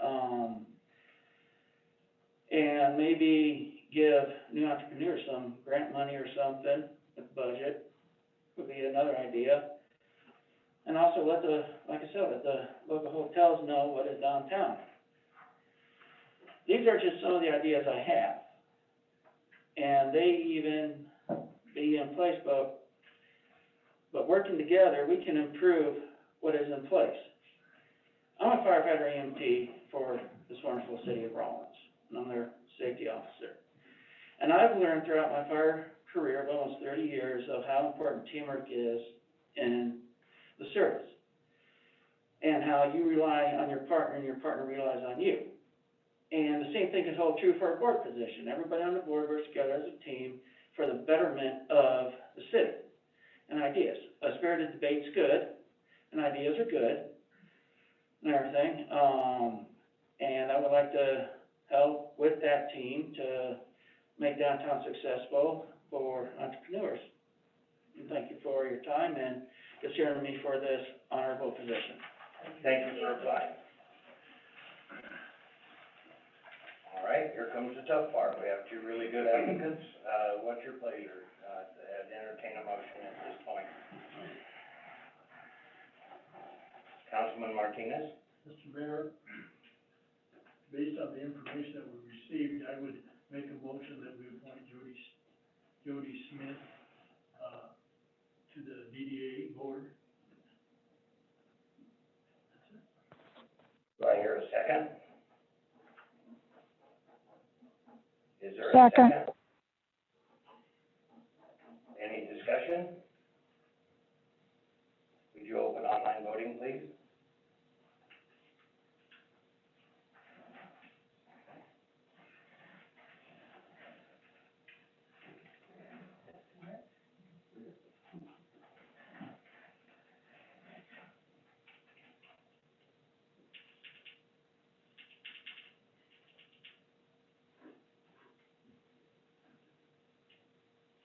Online voting is now closed, and the motion carries with 4 yeas, and Mayor Wycombe, Councilmember Weisenberg, and Councilmember Gardner voting nay.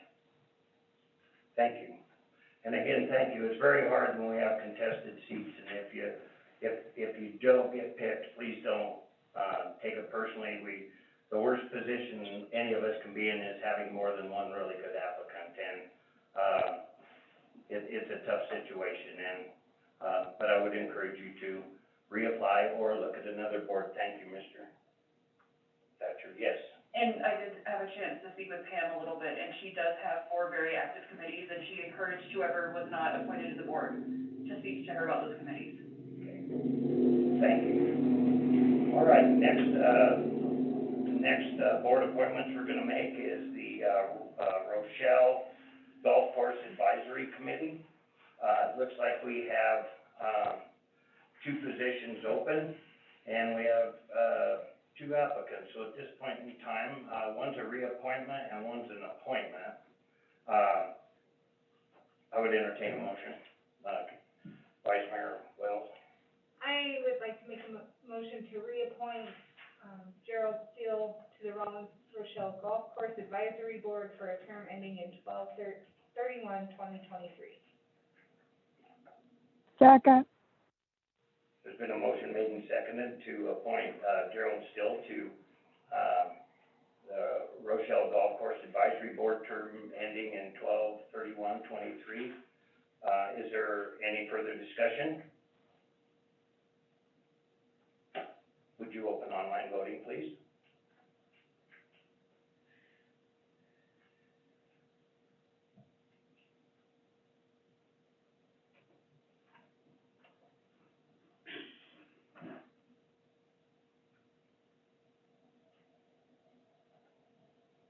Online voting is now closed, and the motion carries with 6 yeas, with Councilmember Martinez abstaining.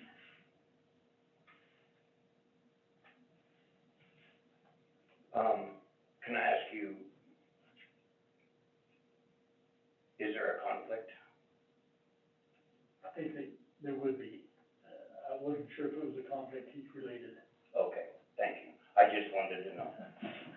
All right, there's, another person to consider. Mr. Mayor? Excuse me? Oh, Yes, I was raising my hand. Oh, can't see you from here, sorry.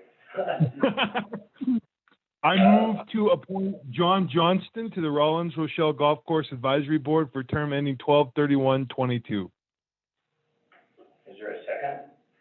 Councilman Weisenberg seconds it. Is there any discussion? I don't know, if people know who John T. Johnston is, he goes by JT. He's the, new owner of Cappy's, him and his wife Kristen. They're related to, Jeff and Tina Kramer, but he is an avid golfer. He's active in the golf community out there already, you know, and he does have good ideas, and a business owner with that kind of mindset, I believe, would be helpful. Thank you. Thank you. Is there any other discussion? Would you please open online voting?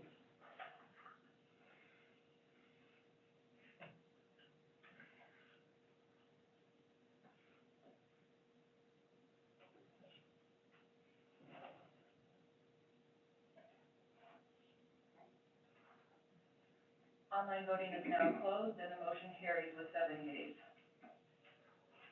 Okay, thank you.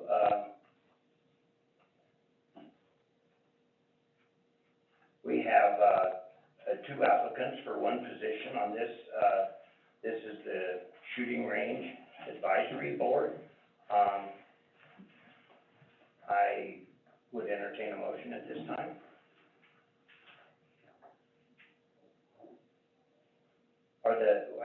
Maybe we ought to back up here a little bit. Is Marlon Coggins and Jubal Allison both here?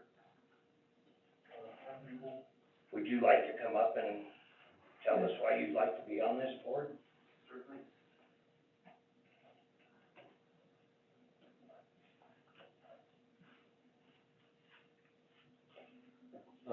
Good evening. My name is Jubal Allison. I have applied to be on the Rollins Shooting Board. because of my interest in shooting, and then also my time in in Rollins. I've been in Rollins for about the last 15 years. I've been out at the Sinclair Refinery for about the last 10 years. Over the last 10 years, I've participated in, I think, just about every silver bullet tournament that the shooting complex has put on, and then several of the outdoor competitions as well. I think we have one of the best shooting ranges in the state, and I'd really like to see us, try and expand that to more than just the shooting competitions that we put on so far. One of the biggest things I really hope to try and push is, 3-gun matches. I've had experience, in Casper and then Cody participating in different styles of matches, and I kinda hope that's something maybe we can, get going here with, some help from me. Okay, thank you. Yep. Councilman, or Vice Mayor, well, sorry, I'm new. Oh, it's okay. I would like to make a motion to appoint Jubal Allison to the Rollins Community Shooting Range Advisory Board for the term ending 12/31/2023. Do I hear a second? I'll second. Okay, any further discussion? Please open online voting.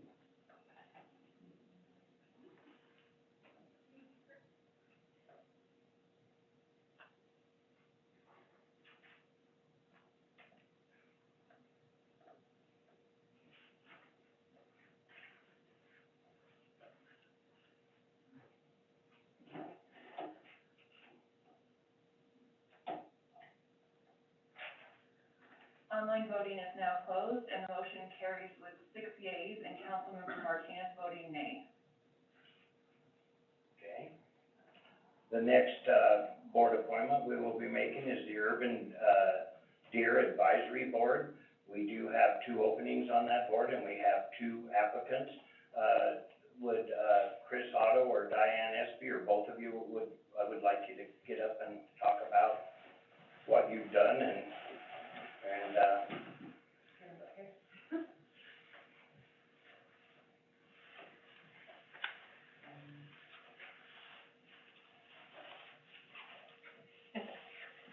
Mayor and City Council, we've both been on the board for the last 2 years, which is as long as it's been in existence.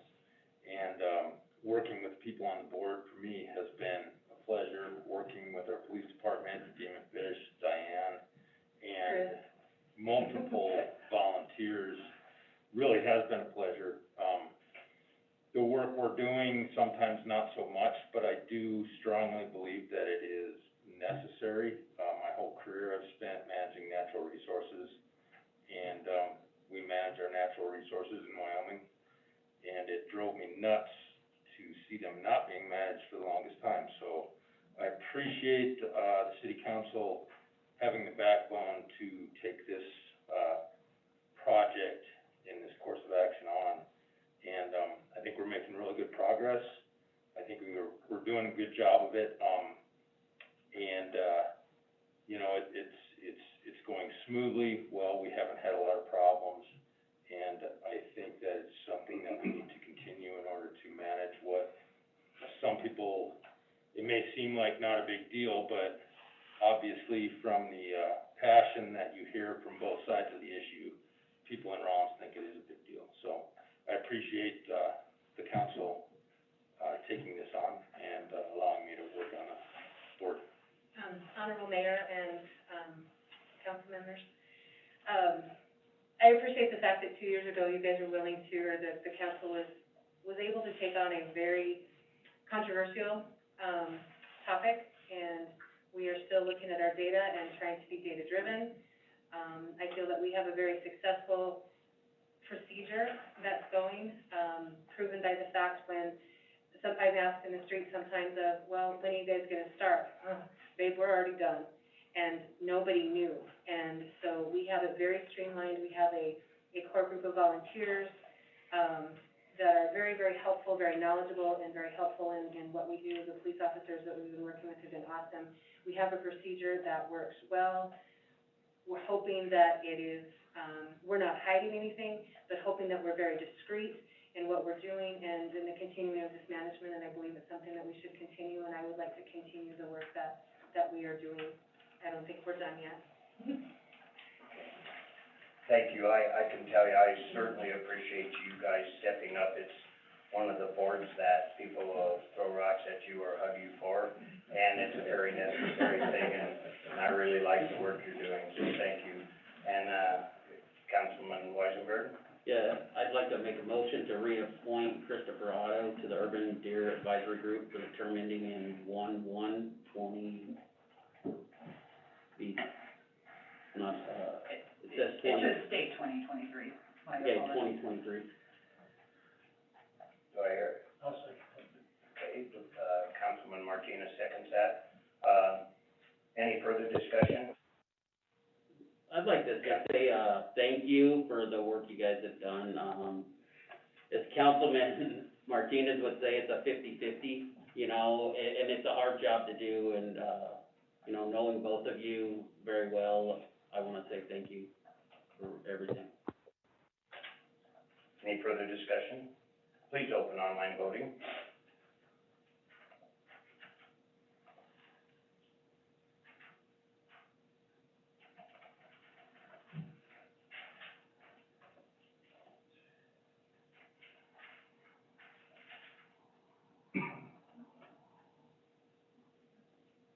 Online voting is now closed, and the motion carries with 7 yeas.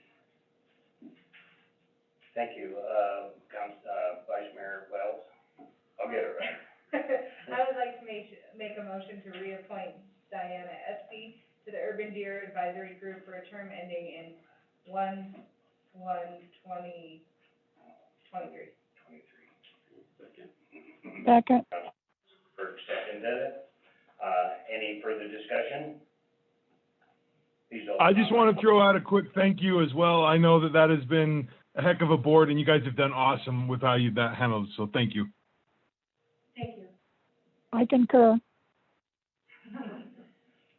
We all love you, you can tell. We have taken a very hands-on approach. We're there every night that things are happening.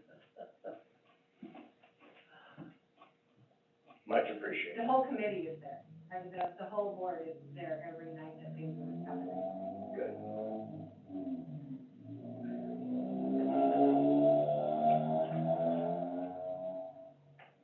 Online voting is now closed, and the motion carries with 7 yeas. Again, thank you to everybody that applied for a board today. The boards are so important. It makes a complete community. We've filled so many board seats this last 2 meetings. I'm just really excited about that, and people want to get involved in our city, and there's a lot of other opportunities for other people too, and there are some other board openings for those of you listening out there in Rollins, and if you want to help have a better community, consider applying for one of the boards. And thanks again. All right, the next thing on our agenda is the city manager's report, and so I will turn the floor over to you. All right, Honorable Mayor and City Council, I'm excited to talk to you for a few minutes tonight with some updates. One thing that you'll notice on the agenda tonight is that we added, under reports and information, says direction to the city manager. And as I was visiting, as I do occasionally with some other city managers, one of them gave me the idea that this would provide an opportunity if you have something for me to work on, just an extra opportunity for you to be able to give me direction. An example of that would be Council Member Martinez asked if I could look into the mural, and so this is just an opportunity if you have something that you can ask me to do. And then also, another thing that I was learning recently from another city manager is when responding to, like, sometimes you'll have different requests that you want me to look into, and maybe it's not during this meeting. But like, Council Member Weisenberg had some really good questions this morning. And then whenever I get the answer to those questions, I'll try and shoot it to all of you so that, you know, maybe there's something valuable that everyone would like to hear about it. So I'll try and do that too. So So, and then I have some other fun updates for you. We have our city clerk starting on February 16th, which should be the next council meeting, so that'll be her first day. And I also would like to just take just a second and just say a big thank you to Myra, Stephanie, Annette Waller, Sherry Higgins. They have all come together and made this really smooth. And so I just wanted to thank them. Also, we are getting really close on, we did interviews for the Community Development Director position on Monday. We also did some interviews for the Public Works Director on Monday, and we had some really good candidates in there.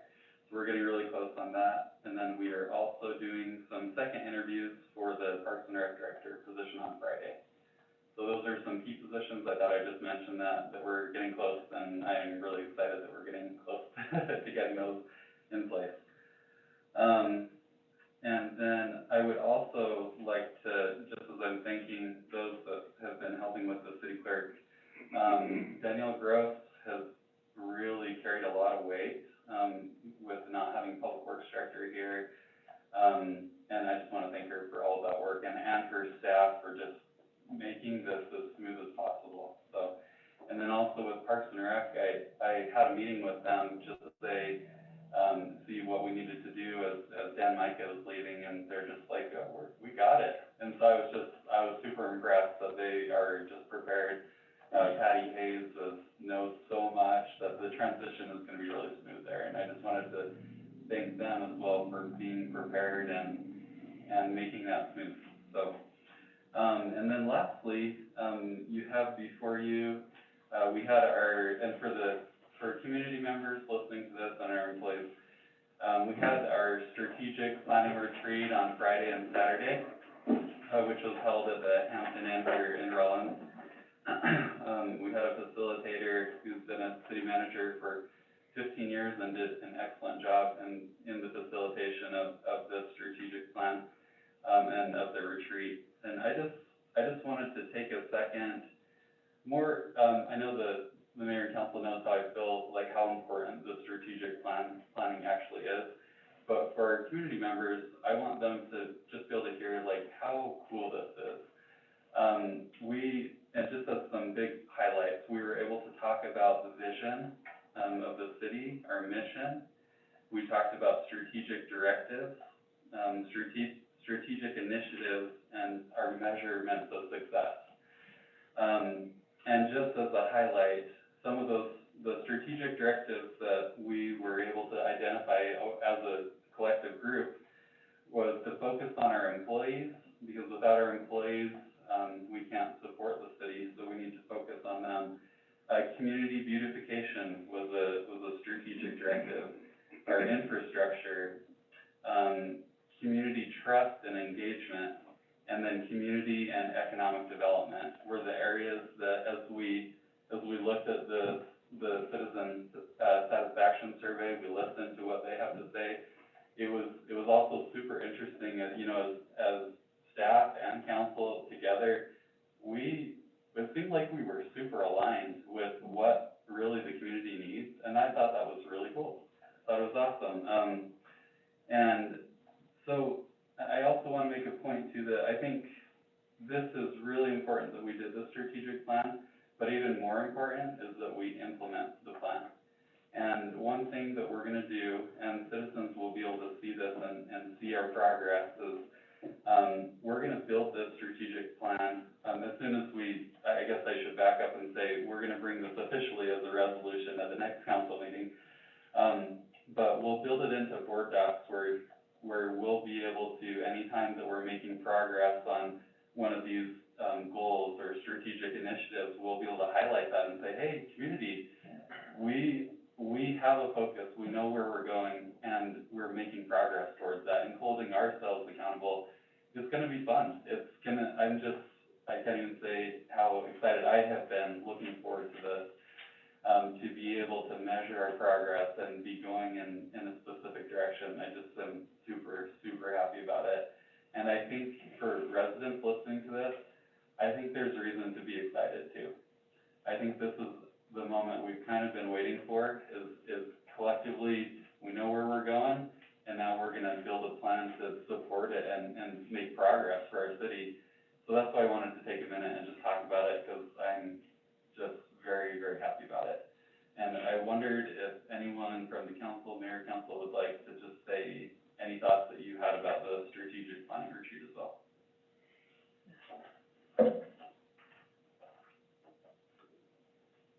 I'd like to just, say thank you very much.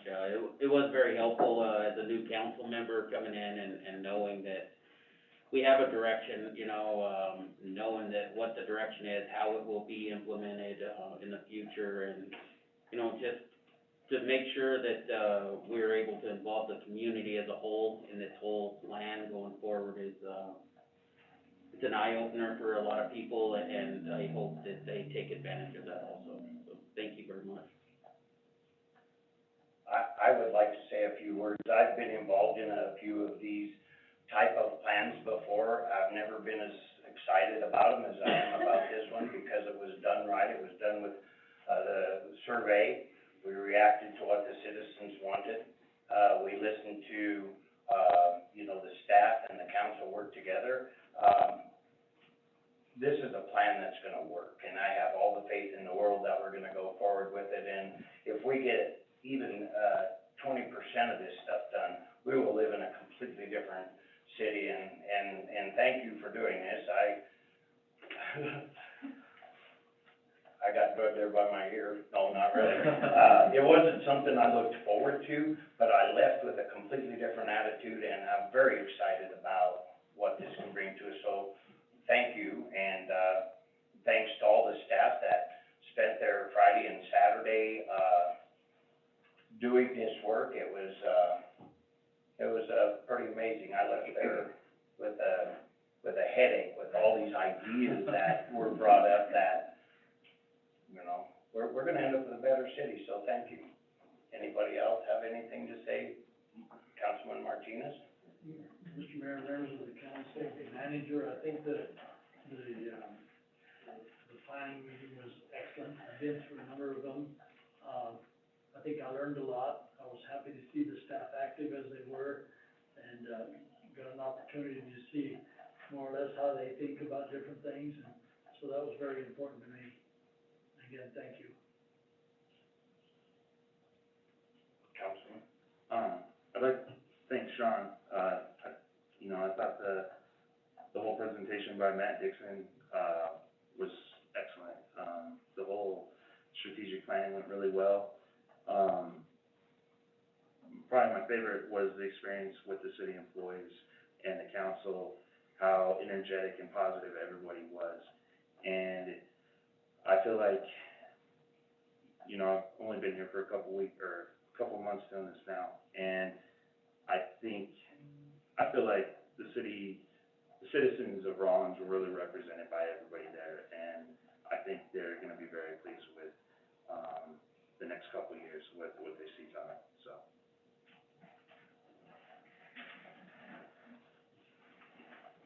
Thank you. Well, thank you so much. I agree with everything that you all said, and it's gonna be great. And one thing, just to let you know, at our next staff meeting next Tuesday, we're gonna start, looking at, you know, specifically the strategic initiatives that we have there. And as a staff, we're gonna get creative and use some of the ideas that were brought up during the strategic retreat. And as soon as we have, you know, well thought out ideas of how we think we can help implement these strategic initiatives, we'll bring them back to you, so that you can say, yeah, let's go for that, or, so that's kind of the next step, but we'll be working on that in the next few weeks here. So that's all I have, thank you. Thanks. The next thing on our agenda is city council reports, and I think we probably already did that, but, is there any councilman that wants to, bring anything to the floor? Okay, hearing none, we're gonna go on to,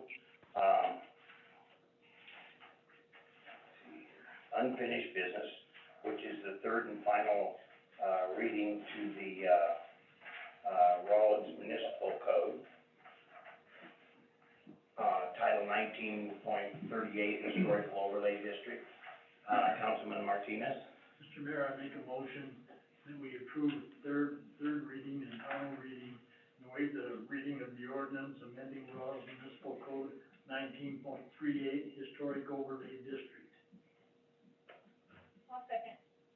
The motion's been made and seconded to, approve the third and final reading, and waive the reading of the ordinance amending the Rawlins Municipal Code 19.38 Historical Overlay District. And Danielle Gross, will you let us, tell us about that? Honorable Mayor and City Council, so there are no changes to what's being presented from the last two times we talked about this. I actually put it on, well, Myra helps me, put it on board docs exactly the same, but if you guys have any specific questions, I'd be more than happy to answer them. Thank you. Is there any further discussion? Will you open up online voting, please? Thank you, guys. Thank you for your hard work.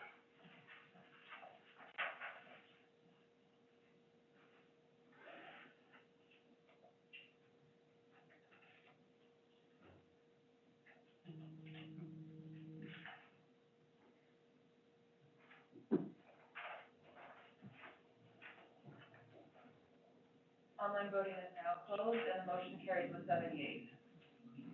Thank you. The next thing on the agenda is, the payroll, approval of payroll. Vice Mayor Wells. I move to approve the January 9th, 2021 through January 22nd, 2021 payroll register for $210,864.49.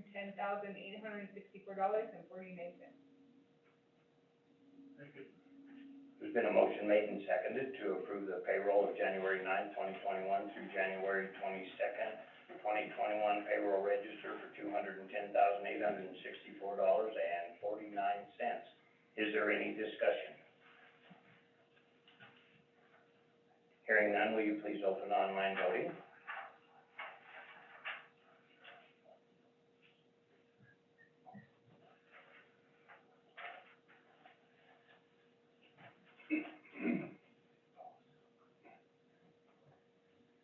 Online voting is now closed, and the motion carries with 78. Thank you. The next thing on the agenda is approval of the accounts payable. Councilman Martinez. Mr. Mayor, I make a motion to approve the accounts payable register for the period of January 15th, 2021 to January 28th, 2021, in the amount of $704,146.64. Do I hear a second? Councilman. Second. Garner. Motion's been made and seconded twice. Is there any further discussion? I have a couple things, I just wanna say first off, thanks, I appreciate the email back, in response to those, items I had asked about. The second thing is, with Rocky Mountain Power on the street lights, I mean, we're paying $9,930.99, right, for, the lighting of the streets. Is there a plan moving forward, or is it already in place when those, street lights burn out over the course of time or are replaced, that we're moving to like a more efficient LED version, or how is that? I mean, we got a perfect opportunity, I guess, for a discussion on this, because Mr. Stipe's back there. If he's willing to discuss it, he's like, I just am curious. I'm just curious, is the city is that a possibility to move to try and save money in the future on this? So, the way this works is, as the officers are driving around at night, they see street lights out. I'm gonna take this off, I'm sorry. Can't read. They gather a list of the street lights. We go out, we look at them. If the light's burned out, if the photo sensor's burned out, we replace it. We generally go like for like, or we replace the bulb with the same kind of bulb. Unless that bulb's outdated, then we put a new style bulb in it, but it's still a fluorescent bulb. Does that answer your question? Is there something we could do as a council to look forward to maybe, I mean, I know it's a little bit of cost possibly, but to upgrade that for future, you know, to reduce the cost of that power use? Is there something? Danielle? Yeah, sorry, Mayor and Council. So So the decorative lights are the ones we're paying for, which are owned by the city. We are actually, we're moving to upgrade those to LED currently. So as they go out, they go to LED, and then we also, on top of that, we're doing 10 a month that'll go to LED to help save some money there and last longer. So that is something we're working for, but that is specific to the city's decorative lights, which are in the downtown area, and then there's Rocky Mountain Power lights that are maintained and owned by them, but those aren't billed to us. All right, thank you. Yeah. Answer, clear? Thank you, sorry. Appreciate that. Is there any further discussion? Hearing none, would you please open online voting?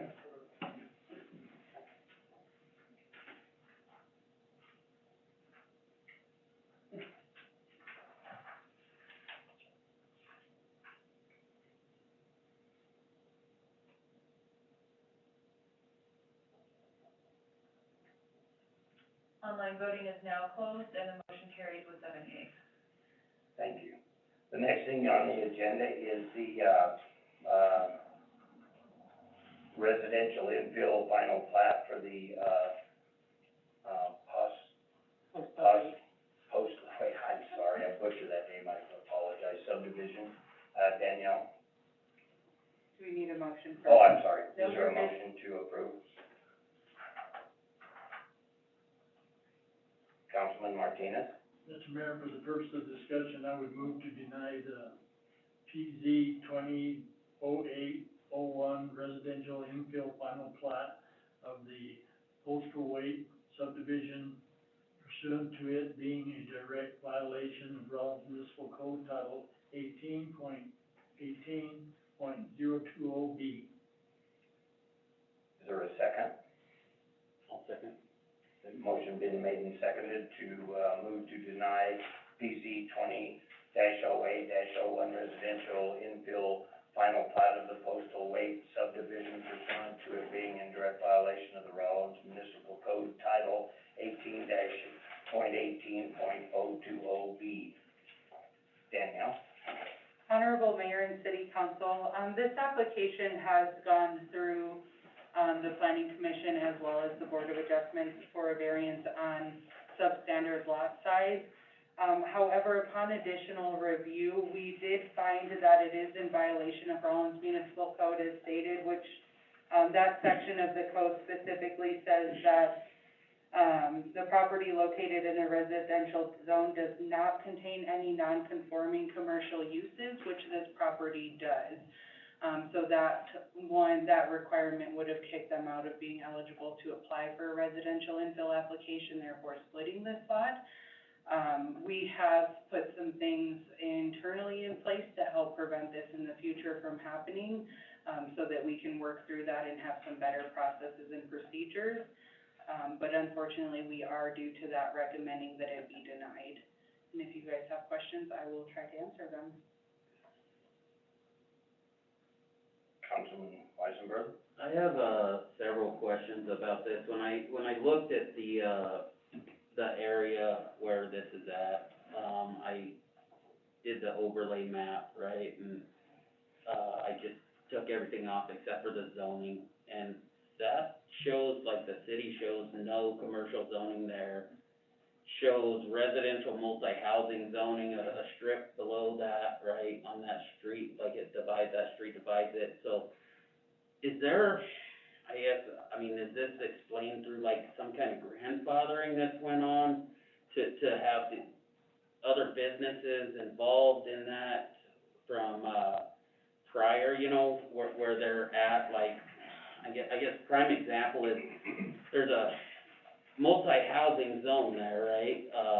And that zone extends through and covers into a commercial business of Ace Hardware, okay? And then, the counseling center's in a residential, 7.5 zone, right? So, I guess my concern is the zoning map updated correctly on that so we can see that, or do we need to do some work on that for the future to find this and prevent spot zoning happening in the future also?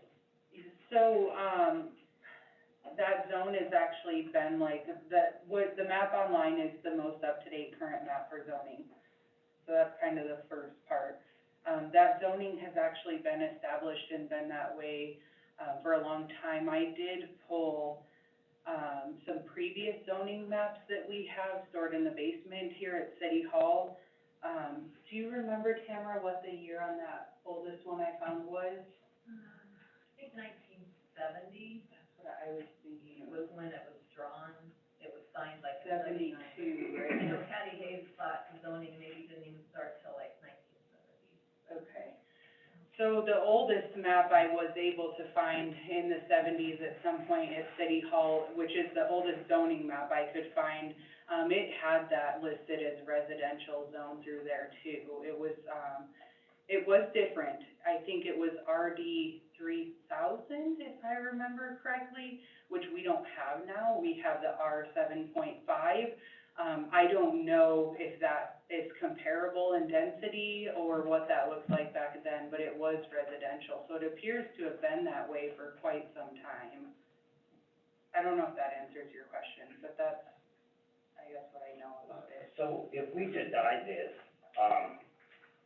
how can these folks get what they want? What's the next procedure so they can get what they want? I don't know. Potentially, there's the option to rezone, but there's definitely some hurdles there. There is commercial property in the same block as them, so if you are familiar with that block, there's the doctor's office on the corner, where Dr. Sesko used to be and the eye doctor. That actually is zoned commercial. And then there's a residential property in, the middle, and then to the far side, there's the postal waste where they have their chiropractor and their business. So that middle residential property is actually split in the middle. Part of their property to the west is zoned commercial, and then the other part to the east is zoned residential. So we don't have the ability to spot zone, so it would have to connect to an existing commercial zone. Well, the only way to do that would be to cross that residential property in the middle, which wouldn't fit with the use of commercial. So I'm not entirely sure, how to do that, without kind of circumventing the code.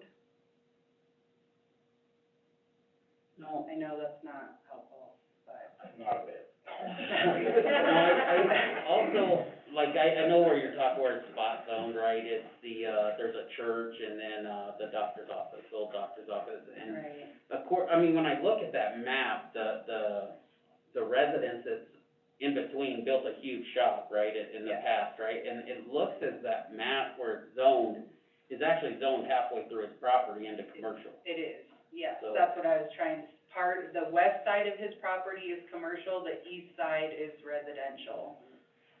I guess the other concern I have is, that's a R 7.5, right? Is that like the 7,500 square foot lot, is that what So that's it's that's residential, and it's, the 7.5 means, or what it kind of, it's the density of it, so that's saying that the lots will not be less than 7,500 square feet.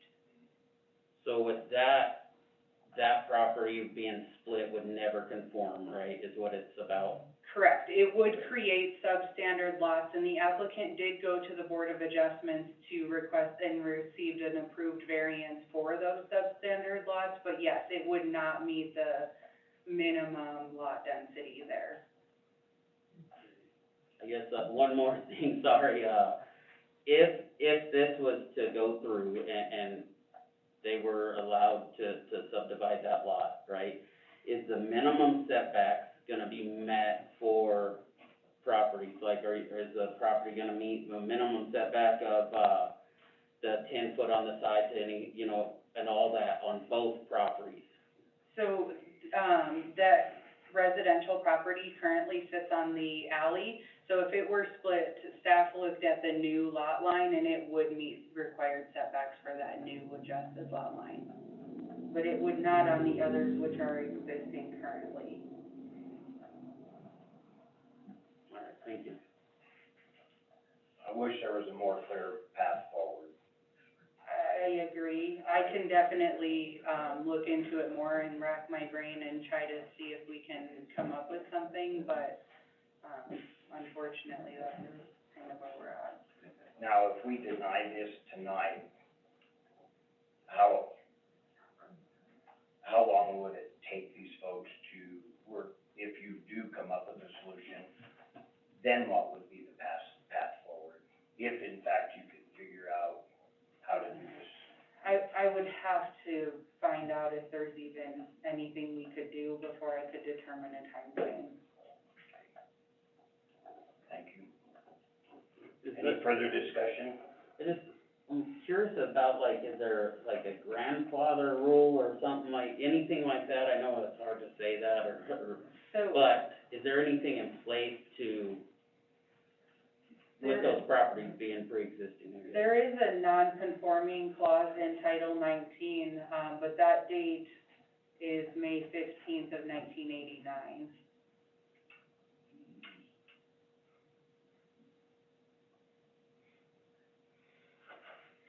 Do you have anything to add, Amy? Before you, go into the, actual vote, my apologies to the council. I would ask for a friendly amendment to the first and second.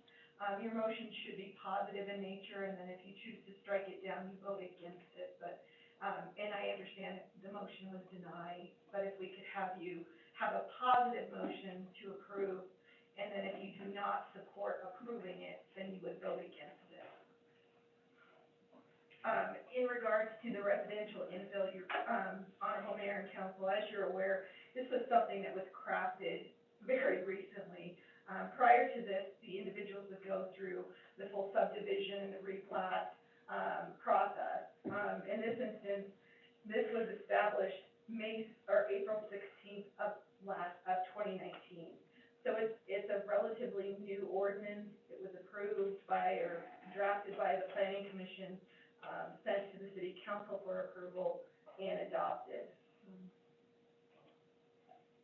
I would just caution the council that unfortunately it is an ordinance, it's a law, and there's no, ability for us to not follow our own laws.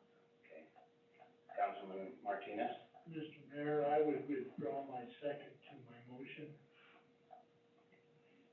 I didn't do it first. Did I make the motion? You made the motion. I made the motion, okay. So would you accept a friendly amendment to? I would withdraw my motion and insert a friendly amendment to approve, this law change.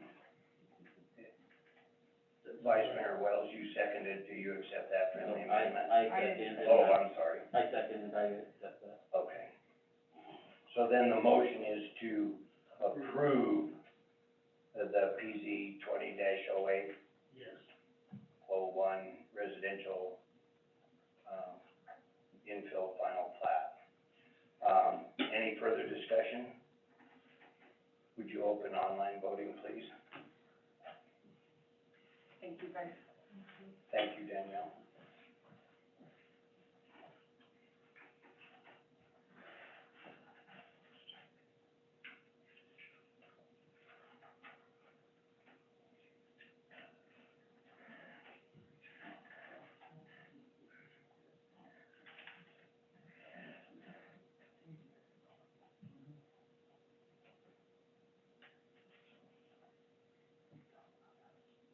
Online voting is now closed, and the motion failed with 7 nays. Thank you. The next thing on the agenda is the Police Civil Service Commission rules, regulations, and committee appointments. I'd like to have Troy Palmer and Commissioner Moore come up and explain to us what's going on here.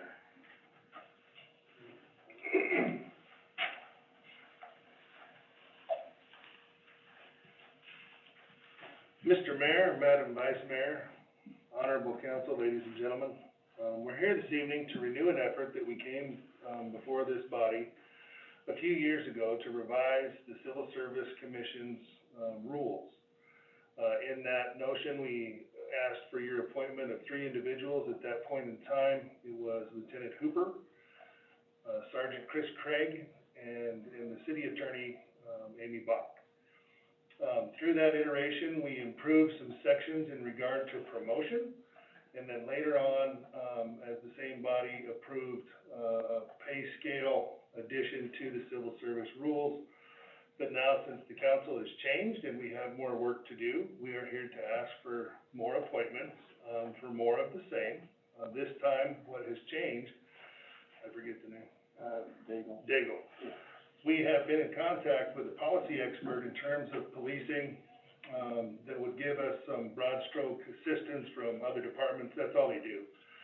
Much like Kathy McPherson works on human resource policy for a lot of different government agencies, this person specializes in law enforcement, because with the Civil Service Commission, it's an interesting dilemma for human resource. We look at, the hiring process, the testing, promotion, and of course, more severe discipline type things in the police department. The police also have a policy and procedure book that we do not oversee, which also, police officers are city employees and have a different, personnel policy that goes with the city. Our ask and our task, in this endeavor is to make it more seamless for the boots on the ground in the Rollins Police Department to see where one piece ends and the other one picks up, so they know right where they stand. And right now, there's some ambiguity, and interpretation that can happen over time with any policy that's not revised. And we're not trying to, pencil whip anything, but to make it a little bit better in terms of those things, to take some of the interpretation out, to give folks some pretty solid ground rules in each of those areas. You know, our piece for this would just be the middle part of the police commission rules. And within that, we would present the proposed changes, that we come up with as this body to you for your approval moving forward. And then after, based on that approval, we would finish the document and submit it to the county clerk for filing. But there will be no official decisions made, on behalf of the police commission through the body with these, possible appointees. We solicited volunteers, and from that solicitation, we have, Rick Hooper, Chris Craig, Stephanie Paulson, and Sean Metcalf. We can receive up to 3 appointees. We would leave that to your discretion. We were hoping to tentatively meet next week to start the process. But we understand, if you want us to beat the bushes to find other people, or however that goes, if you don't have names here that you want to appoint. That is purely your discretion. So you're asking, you give us 4 names, and you need 3 people? Yes, sir. I do appreciate the work you're doing to update that, make it, for clarity, and it saves a lot of problems downstream or whatever, and I do appreciate your hard work in that.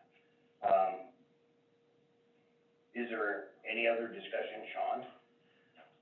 I would be happy if it were just Stephanie Paulson on the committee. She can represent me. Okay, and that seems appropriate, being an employee and personnel and such like that. So I guess Vice Mayor Wells? You ready for me to make the motion? I am ready. All right. Excuse me, Who was the 4th person that? there was, Stephanie Paulson and, Lieutenant Hooper. and Craig Hooper, and then Sean kind of withdrew his, he withdrew it. He withdrew it. Okay, so the So there's 3. okay, the one you mentioned, the last one. It's Chris Craig, Rick Hooper, and Stephanie Paulson, our HR person. Okay, yeah. Okay, Councilman, or Vice Mayor Wells? I'd like to make a motion to move to appoint Lieutenant Rick Hooper, Sergeant Chris Craig, and Stephanie Paulson to the Police Civil Service Commission Rules and Regulations Committee for the purpose of reviewing, revising, and updating the existing Rollins Police Department Civil Service Rules pursuant to Wyoming State Statute 155119. Is there a Second. Councilman Martinez seconds it. So there's been a motion to appoint, Rick Hooper, Stephanie Paulson, and, Chris Craig, to the Police Civil Service Commission Rules and Regulations Committee for the purpose of reviewing, revising, and updating the existing Rollins Police Department Civil Service rules pursuant to Wyoming State Statute 15-5-119. Is there any further discussion? Please open online voting. Thank you, guys. Thank you. It's teamwork, and I do recognize it and appreciate it.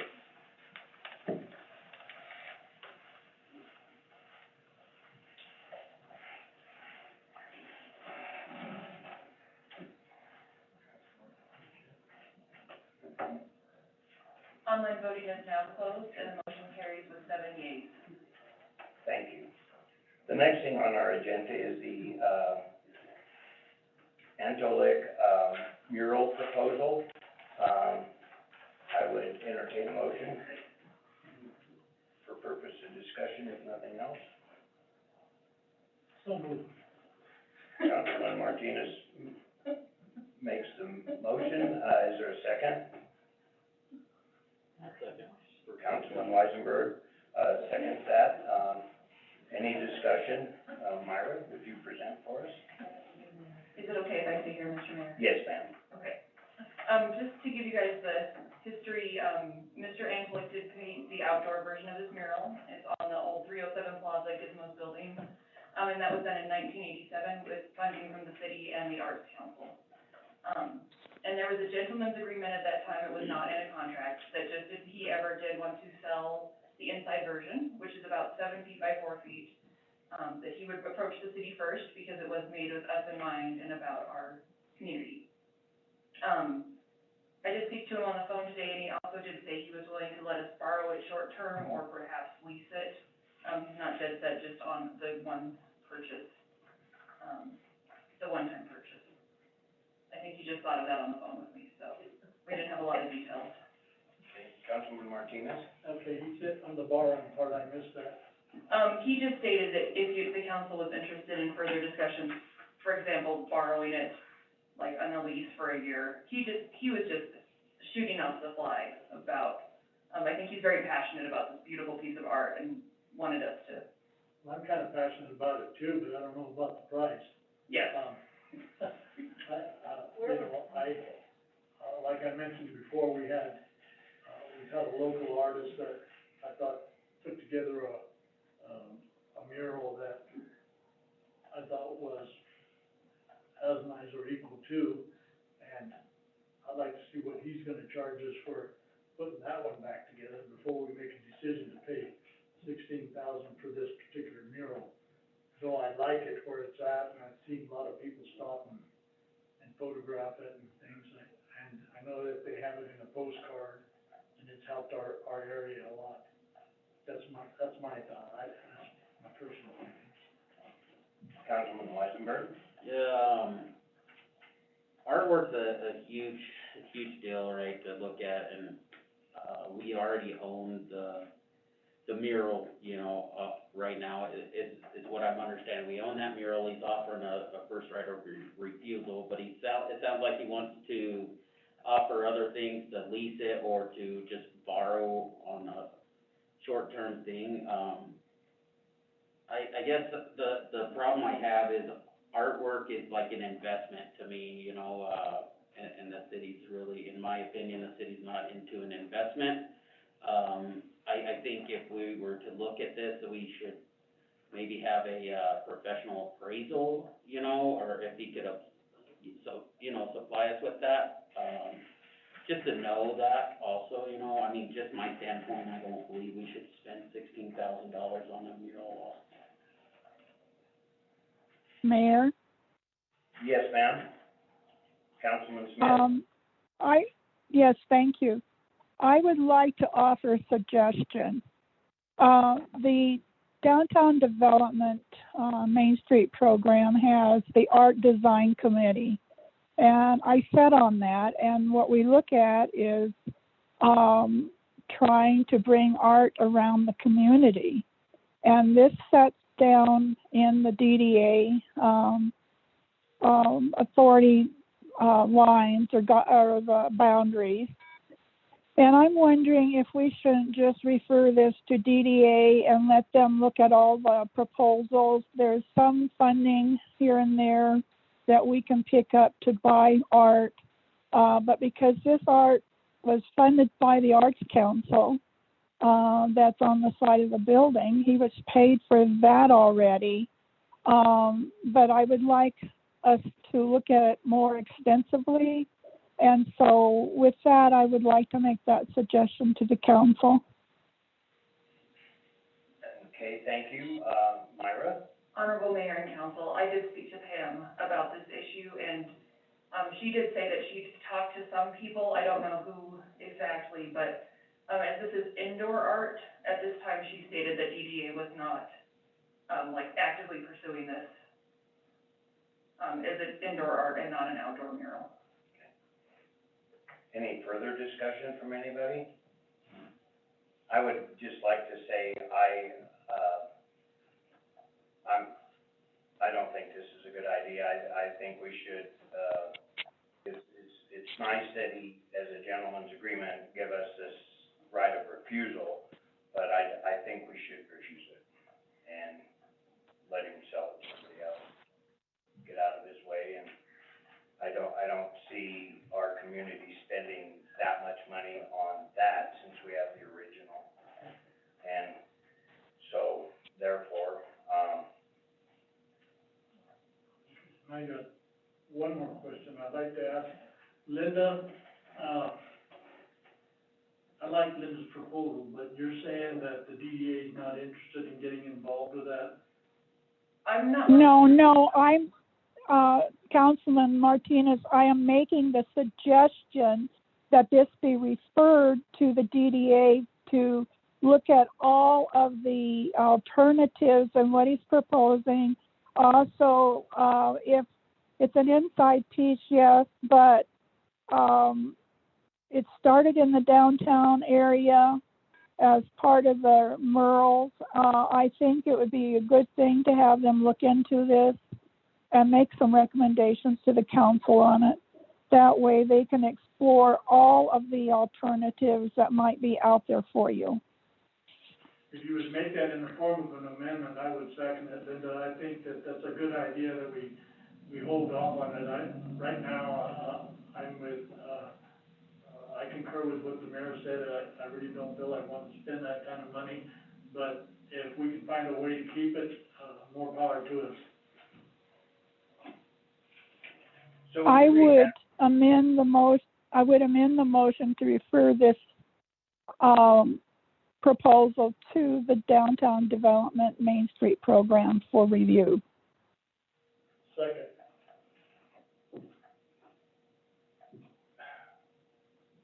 So what was the original motion? I'm sorry, I'm a little lost. It was just, I move, or Motion for discussion. it was Councilmember Martinez. Okay, motion for discussion. So now the motion has changed to, refer this to DDA for further consideration, is that correct? Correct. Does anybody have heartburn Yes. with that? Okay, we open online voting for that.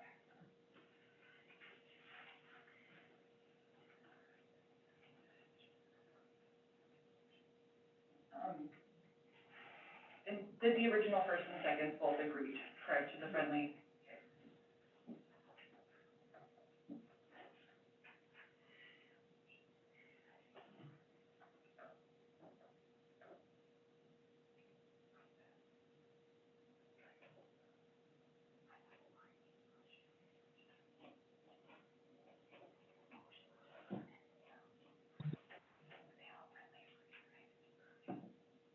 Are we good, Amy?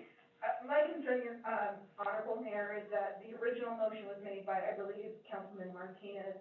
However, the amendment was motioned by Councilmember Smith.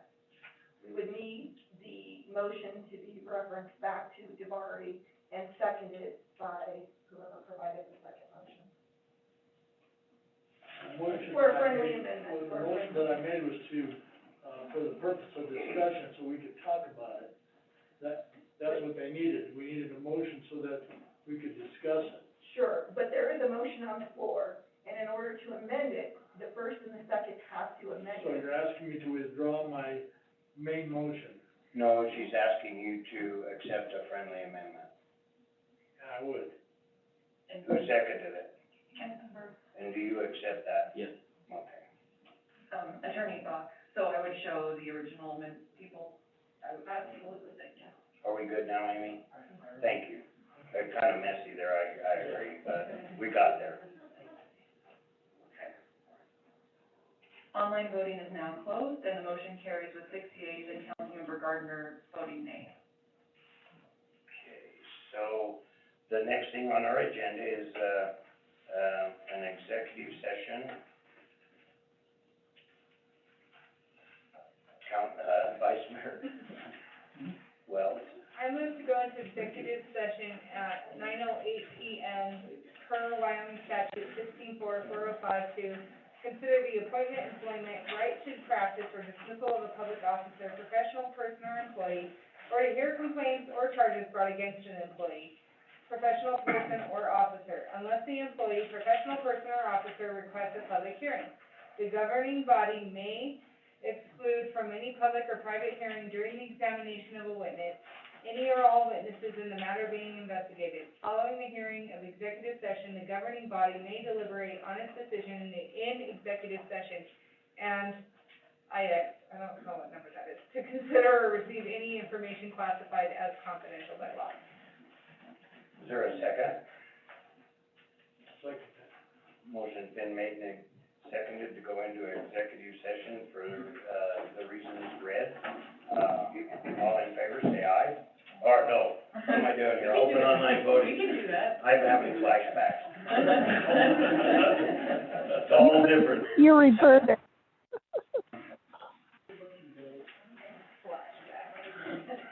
Yeah.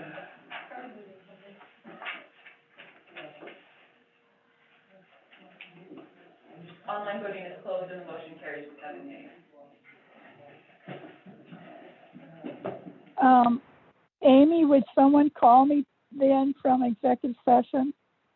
Yes, ma'am, we will. Are we going to Mary? Thank you.